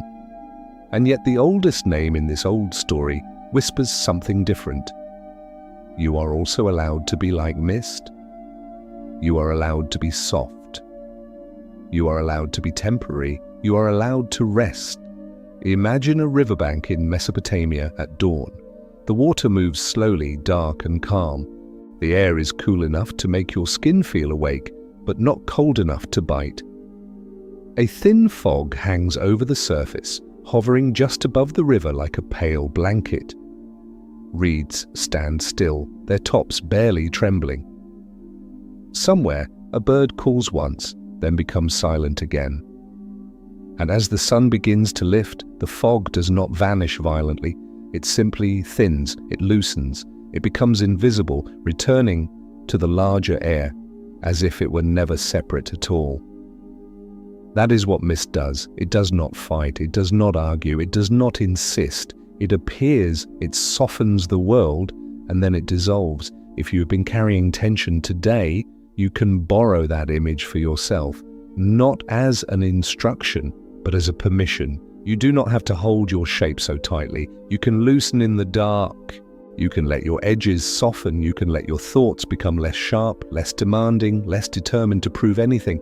And here is the quiet tenderness. The story of offerings and silence touches a need that mist understands. The need to be seen. When you offer something, your time, your care, your work, your love, you hope for some sign that it landed. Not applause necessarily. Sometimes you only want the smallest signal, a warm look, a reply, a thank you, a sense of connection. And when the signal does not come, the mind can grow restless. It can replay, it can compare, it can ask again and again in different words the same aching question: did I matter? This is where the ancient narrative speaks directly to the modern bedroom. Because so many people lie awake not from fear of monsters, but from fear of meaninglessness, from the worry that they have done so much and still feel invisible, from the exhaustion of being useful without feeling cherished. Tonight we do not solve that fear with an argument. We soften it with a different kind of answer. We answer it with breath. Your breath is the simplest proof that you are here. It is not a resume. It is not a performance. It is not a list of accomplishments. It is a quiet, living rhythm inside your ribs telling you that the body has not abandoned you. It has been working for you all day, and it is working for you now, guiding you toward rest. If you like, you can take one slow inhale and then a longer exhale, nothing forced. Just a small easing, the way you might loosen your grip on a strap you have been holding too tightly. Now imagine the two brothers again, but keep them at a respectful distance, as if you are watching from the edge of a field under starlight. One brother brings what the land gives, grain, fruit, the steady reward of patience. The other brings what the flock gives, warmth, nourishment, a living softness. Neither gift is wrong. Both gifts carry effort. Both are ways of saying, I am trying. And when one gift is met with silence, the pain is not only about preference, it is about the way silence can feel like the absence of love. In the older Sumerian poems, you saw a different possibility. The farmer and the shepherd learned to share, to cooperate, to make space. The myth does not erase rivalry, but it offers a peaceful arrangement. That arrangement is the kind of wisdom we can bring back to the inner life, because inside you too there are different parts offering gifts. There is the part that works, plans, measures, and maintains boundaries. The part is like the farmer, steady, practical, anxious about resources, afraid of chaos. There is the part that comforts, nurtures, and longs for warmth. That part is like the shepherd, tender, relational, protective of softness, afraid of cold. Both parts want you to be safe. Both parts deserve gratitude, but sometimes they misunderstand each other.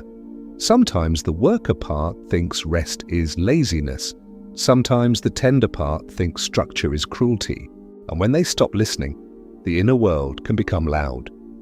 So tonight, as a gentle exercise, you can let them speak again, quietly, kindly. Let the worker part say in a low voice, I did my best today. I tried to keep things together. I tried to protect us. Let the tender part answer, thank you. And now we can rest. The world will still be here tomorrow. Notice how calming that is. An agreement instead of a fight.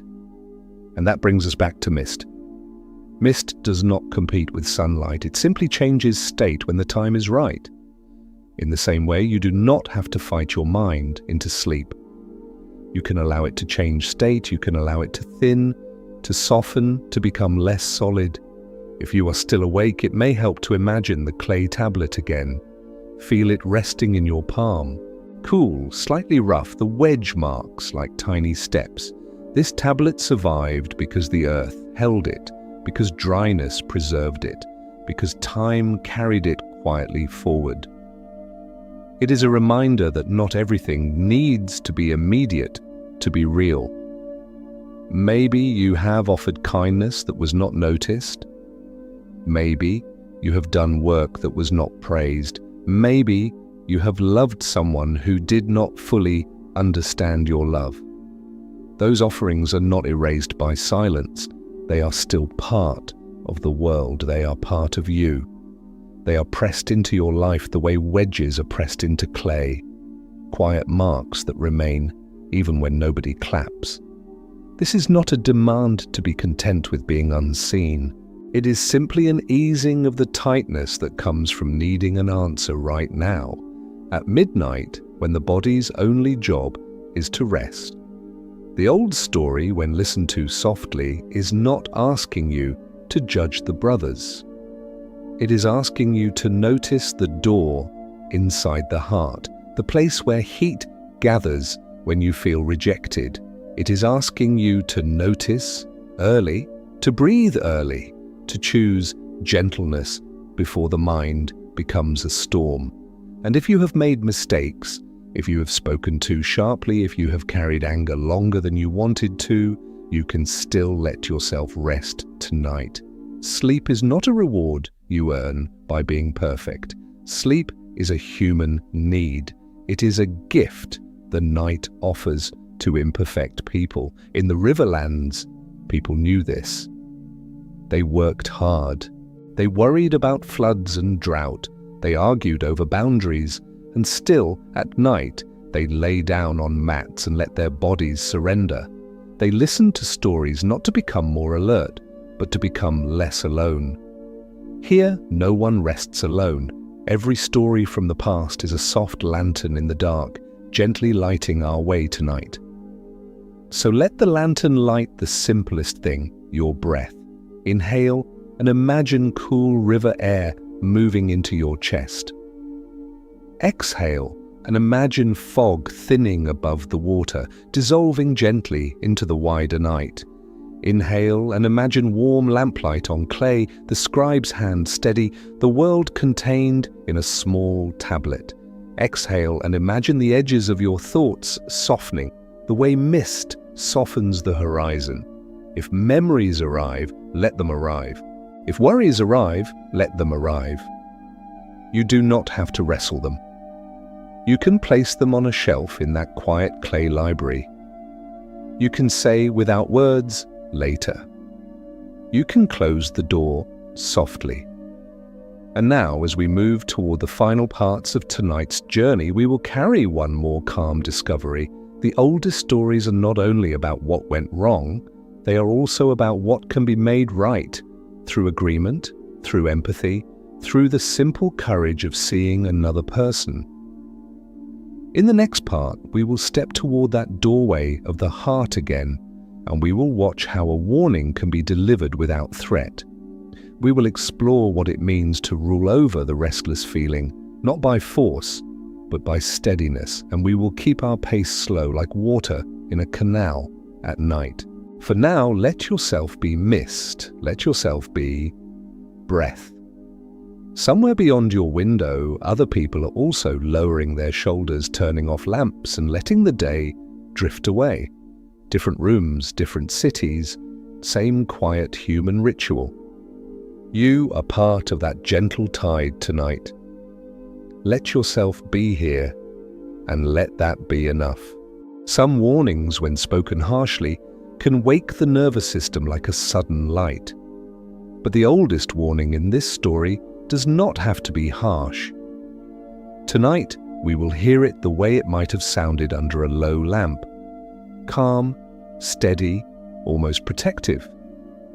Imagine a simple door, not a grand gate of a palace, just a wooden door in a mud brick home reinforced with reeds and rope, the surface worn smooth where hands have touched it for years. At night, the door is not a symbol of fear. It is a boundary that lets the household rest.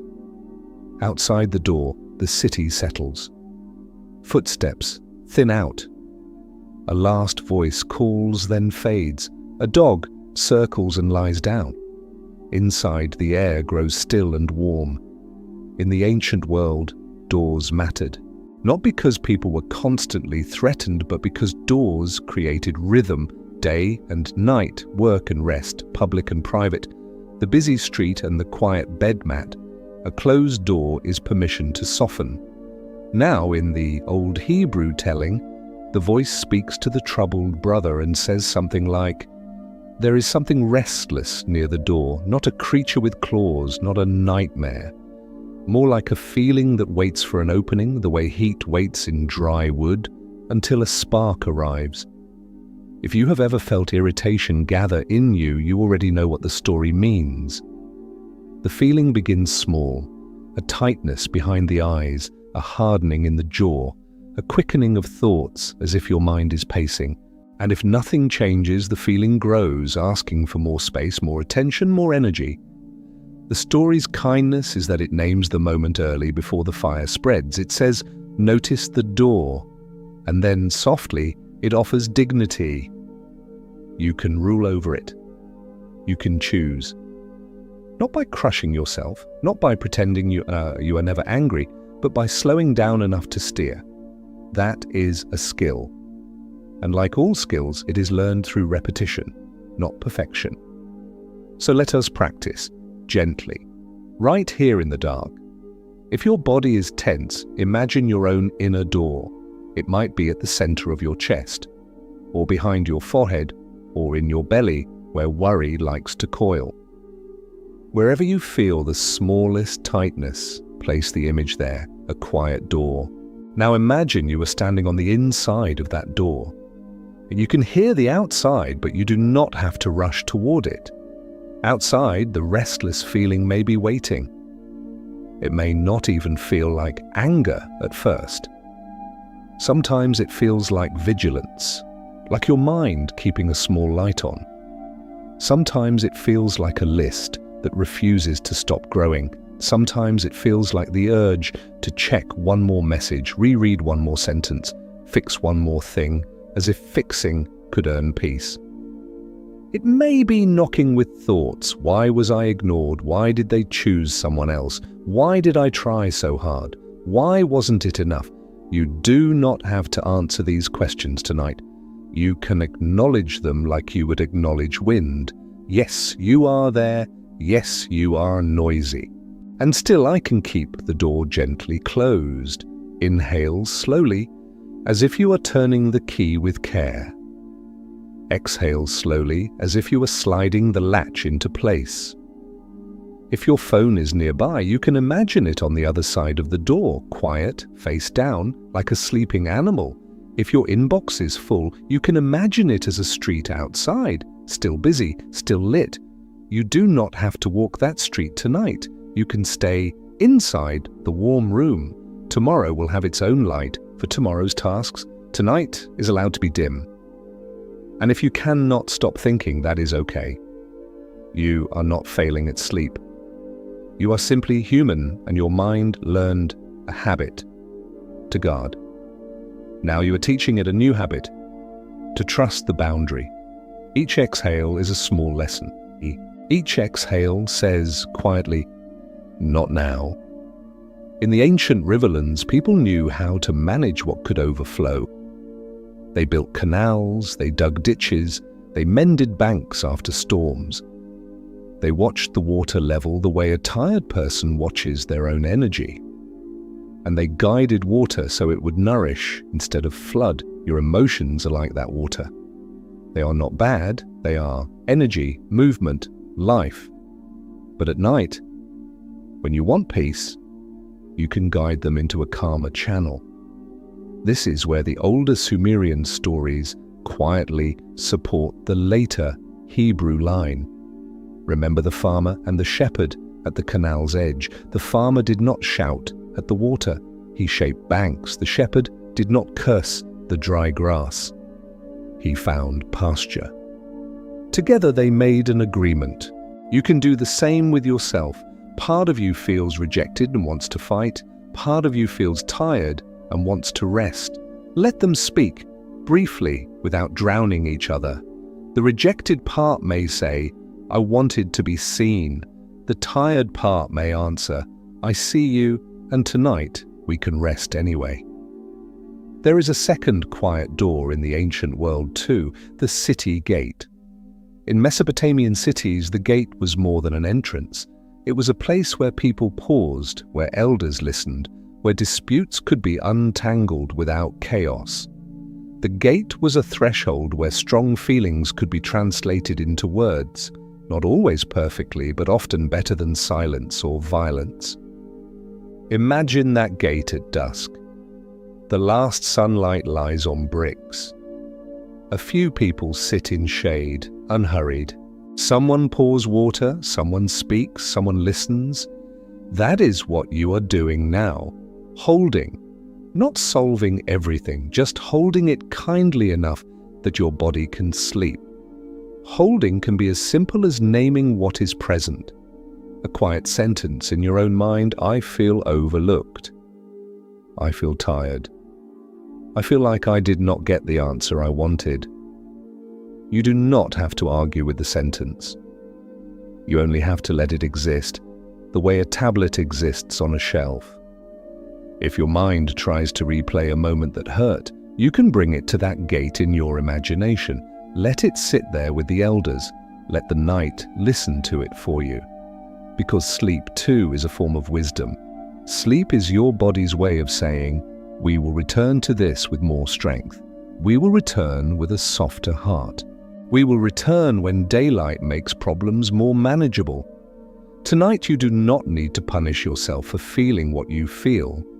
The ancient stories never required you to be made of stone. They were written by people with real nerves and real fatigue, people who knew how quickly the heart can heat up. Their warning is not condemnation, it is care. And care is usually ordinary. Care is a hand on a shoulder. Care is a cup of water at the right time. Care is the steady voice that says, I know this feels hot, but we can cool it. Care is the reminder that a single night does not have to carry the whole weight of your life. And care can sound like this. Pause, breathe, choose the next small step. Sometimes the next small step is not speaking. Sometimes it is drinking water. Sometimes it is walking outside and letting wind cool your thoughts. And sometimes, at midnight, the next small step is simply turning toward your pillow and allowing your eyes to close. The clay tablet, again, can help you here. It teaches patience. It teaches that a message can wait. It teaches that urgency is not the only way to be real. Those wedge marks survived because no one needed them immediately. They survived because time held them. Let your own thoughts be held the same way. If a thought is important, it can wait on a shelf. If a feeling is real, it can remain without being acted on tonight. You are allowed to choose rest. Now we soften the image once more. Picture yourself walking down a cool corridor in an ancient house. The walls are thick. The air is cooler here than outside. Your footsteps are quiet. In a small room, a lamp burns low, and beside it is a bowl of water reflecting a trembling star of light. You sit down. You place the clay tablet on your lap. You do not need to read it. You only need its weight, its coolness, its calm. Notice how the tablet does not demand a response. It does not flash. It does not vibrate. It does not ask you to react within minutes. It simply waits, patient and quiet. Imagine giving your own mind the same kind of patience. Outside the corridor, the city's last sounds fade. Inside the corridor, your breath becomes the only steady motion. Inhale and feel the door inside you remain gently closed. Exhale and feel the restless feeling settle outside like a traveler who decides to camp for the night instead of demanding entry. Inhale, cool. Exhale, quiet. Inhale, slow. Exhale, softer. You do not need to force sleep. You only need to make space for it, the way a house makes space for night. In the next part, we will return to the softest center of this whole journey, the idea of being seen not by a judging spotlight, but by a quiet, human gaze.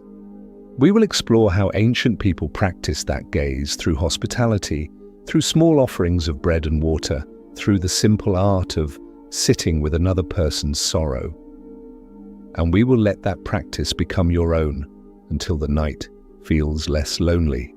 For now, stay in the corridor. Stay with the lamp. Stay with the closed door. Nothing has to be proven. Nothing has to be won. You are safe enough to sleep. If the image of the inner door helped at all, keep it softly in the background, a boundary, a quiet latch, a gentle permission to rest. Now we move towards something even calmer than boundaries. We move toward warmth, not the heat of anger, not the heat of urgency, but the warmth of hospitality. The kind of warmth that says, without words, you can put your burden down here. In the ancient lands between rivers, hospitality was not a decorative virtue, it was survival made humane. Travel was long, the sun could be fierce, water could be scarce. A stranger arriving at your doorway might be exhausted, dusty, vulnerable. And in a world without hotels and highways, the simplest kindness, bread, water, shade, could feel like rescue. But tonight we are not thinking of hospitality as an obligation. We are thinking of it as a soft skill of the heart. the ability to make space. Because the question that has been traveling with us, am I seen, often finds its gentlest answer not in praise, but in simple presence. Someone sits with you, someone listens, someone offers you a cup of water, not because you earned it, but because you exist. The oldest stories, when read with tenderness, are full of small offerings like that. A loaf broken into pieces, a bowl of milk set down quietly, a cloak laid over a tired shoulder, a lamp lit low in a corner so the darkness feels friendly instead of empty. Imagine an evening in a Mesopotamian home. The day's brightness has softened, the courtyard has cooled. A reed mat lies on the floor, and a low table sits nearby. In the corner is a clay jar of water, cool, because clay breathes and lets the water stay calm. A small lamp flickers, and its light makes the walls look golden. Someone is grinding grain slowly, not to impress anyone, but to make a simple meal. Outside, the canal moves in the distance. Inside, the air smells faintly of warm dough and smoke. A traveler arrives, not a dramatic figure, not a hero, just a person who has walked far, dust on their sandals, tiredness around the eyes, shoulders held a little too high, the way yours might be held after a long day of carrying your life. The household does not interrogate the traveler. They do not demand a story before offering care. They simply bring water first. A bowl is set down. The traveler drinks. The throat relaxes. The body remembers it is allowed to be cared for. Then bread. Warm bread, plain bread, the kind that does not require explanation. A piece of cheese, perhaps, a date, sweet and soft. Nothing extravagant, only enough to say, you do not have to be hungry here. This is the tenderness ancient people practiced, the ability to meet need with something steady. And when you listen late at night, your need is not bread in the literal sense. Your need is rest. Your need is safety. Your need is the feeling that you do not have to prove yourself to be allowed to soften. So tonight, let us imagine that you are the traveler, not because your life is ancient, but because fatigue is ancient. The human nervous system has always known what it means to be worn down. Imagine you step into that courtyard, you sit on the mat. Someone sets a bowl of water beside you. The water is cool enough to make the inside of your mouth feel refreshed. You take a sip, slowly. You do not need to say thank you immediately. You can simply drink. Someone places bread nearby, not as a demand, eat now, but as a quiet availability. It is there when you need it. Now notice what happens in your body when care is offered without conditions. The shoulders begin to drop. The jaw loosens. The mind stops scanning for threat.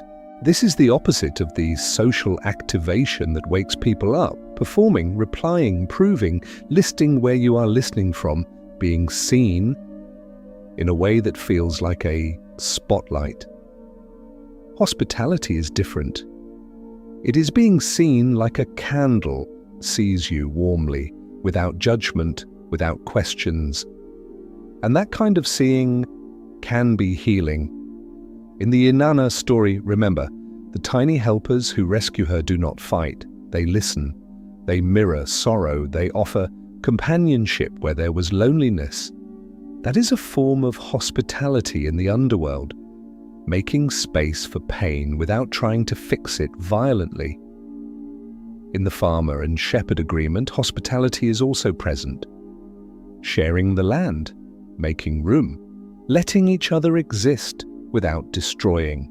Water for the fields, pasture for the flock, paths that respect sprouts, agreements that allow two lives to coexist. Hospitality is at its heart cooperation. And now we bring that cooperation inward again. Your mind has many rooms. Some rooms are bright with plans. Some rooms are dark with old memories. Some rooms hold grief. Some hold hope.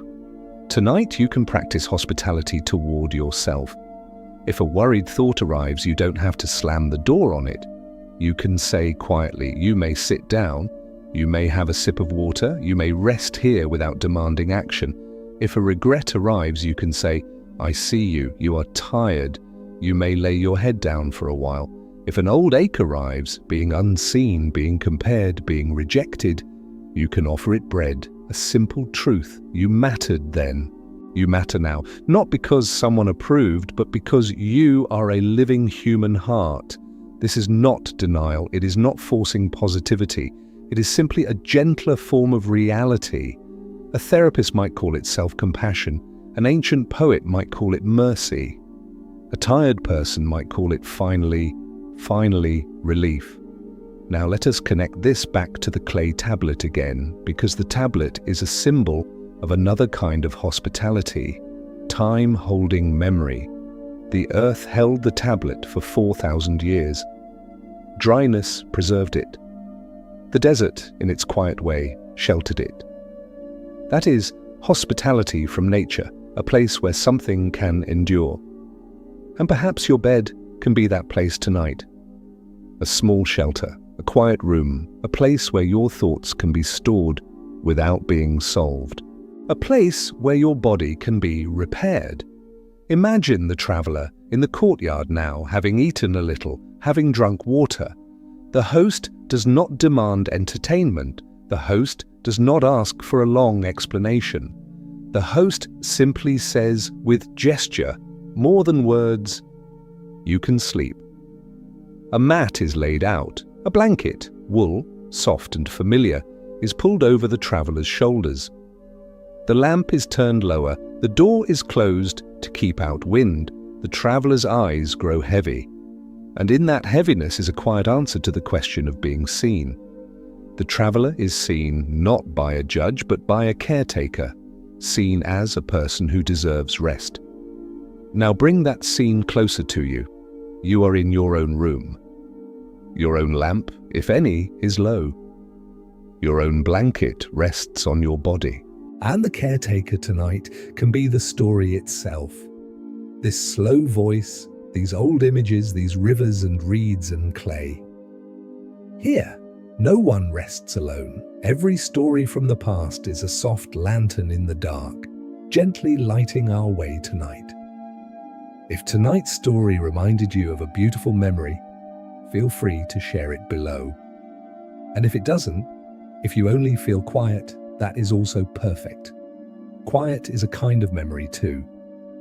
Now we are very close to the end of our journey. In the next part, the final part, we will not increase intensity. We will only lower the lights further. We will return to the palm-sized tablet one last time. We will let the desert night widen. We will let the rivers continue their steady motion. And we will end with a gentle community promise and a soft call to return, without urgency, without noise. For now, stay in the courtyard. Feel the coolness of the water jar. Feel the warmth of the bread. Feel the softness of wool. Let your breath move like a small offering. Nothing dramatic, only steady. Inhale, hospitality. Exhale, rest. Inhale, warm. Exhale, quiet. Inhale, you are held. Exhale, you are safe. Now we lower the lamp one final time. Not to end abruptly, not to cut the thread, only to let the story dim the way a night sky dims toward the deepest hour, the hour when even thoughts begin to yawn. Return to the beginning, gently. Imagine the clay tablet again in your palm. It is still there, cool, slightly rough, the wedge marks like tiny steps pressed into earth. It has the weight of something real but not heavy. A small object that somehow holds a whole corridor of time. You can picture it under desert sand, sleeping for 4,000 years. You can picture it in a scribe's hand under lamplight. You can picture it in a quiet library room, resting on a shelf. And now you can picture it in your own hand, here in the dark, as if the past has traveled to you not to demand attention, but to offer comfort. The desert where it waited is wide and still. In the Iraqi night, the wind is light. Sand cools quickly after sunset, the way your body cools when you finally let the day go. Above, stars do not flicker anxiously, they simply shine. Somewhere, far away in that same night, a canal glides, water moves, as it has always moved, patient and steady, drawing long lines through the land. Reeds lean slightly. A palm frond shifts. A boat rope creaks once, then goes quiet again. In the ancient city, a lamp burns low in a courtyard. A bowl of water reflects a tiny, trembling star of light. A piece of bread sits under cloth. A wool cloak is folded neatly, ready to be used again. Nothing is urgent. Nothing is chasing you. The stories we carried tonight, two brothers, a goddess, a descent through gates, a debate of grain and sheep, are not here to wake you. They are here to remind you that human life has always been this: work and rest, warmth and worry, being seen and fearing invisibility, wanting peace and sometimes forgetting how. And still, the river keeps flowing. The earth keeps holding what is precious. The night keeps arriving again and again, offering the same gift, a place to soften. If any of the earlier images feel sharp, you can let them blur now. You do not need to keep details. You do not need to hold names. You can keep only what feels like a blanket. The cool clay in your hand, the thin smoke dissolving into dark, the 7 gates as layers releasing, the canal moving steadily, the bread and wool in a quiet courtyard, the mist above the river thinning at dawn. Let everything else drift. If your mind tries to grab a thought, tomorrow, a message, a worry, you can place that thought gently on a shelf in the clay library. You can tell yourself, I can pick it up later. It will still be there. It does not need me right now. Now bring attention to your body for a moment, but softly, like checking on a sleeping child. Notice your forehead. Let it be smooth. Notice your eyes. Let them sink deeper, heavy, quiet. Notice your jaw. Let it hang slightly loose. Notice your shoulders. Let them melt into the bed. Notice your hands. Let the fingers uncurl. Notice your breath. Let it come and go without supervision. If you want, you can imagine the clay tablet becoming lighter and lighter in your palm, as if the earth itself is taking it back. Not disappearing, only settling. Like a pebble you set down at the edge of a river. Or like a book you close gently because the story will still be there when you return. Here, no one rests alone. Every story from the past is a soft lantern in the dark, gently lighting our way tonight. Somewhere, in another time zone, someone is just turning off their lamp. Somewhere, someone is waking early, making coffee, feeling the first light of morning. Somewhere, a person is lying awake the way you might have been, listening for calm. And in this quiet corner of the night, you are part of a wide, invisible community of people who are learning, slowly, how to soften. If this story brought you calm, leave a gentle comment for yourself. If tonight's story reminded you of a beautiful memory, feel free to share it below. And if you are already drifting, you don't need to do anything at all. You can let those words wait. You can let your body choose sleep first. Don't forget to subscribe for more peaceful nighttime journeys. Now the voice can become a little quieter inside you. The sentences can become shorter. The spaces between them can widen. Cool, quiet, slow. The canal, moving. The mist, thinning. The clay, resting. And your breath. A simple, steady offering. In and out. In and out. If thoughts come, let them pass like distant footsteps that do not enter the room. If images come, let them float like clouds in a dark sky. You do not need to follow them. You can simply rest. The tablet rests, the desert rests, the river rests in its own motion. And you rest too. Our story pauses here. Every visual and word you've experienced was assisted by AI, yet guided and perfected by sincere human emotion. We hope this harmony of history and technology has crafted a beautiful dream for you tonight. Let go and drift deep into sleep. Good night.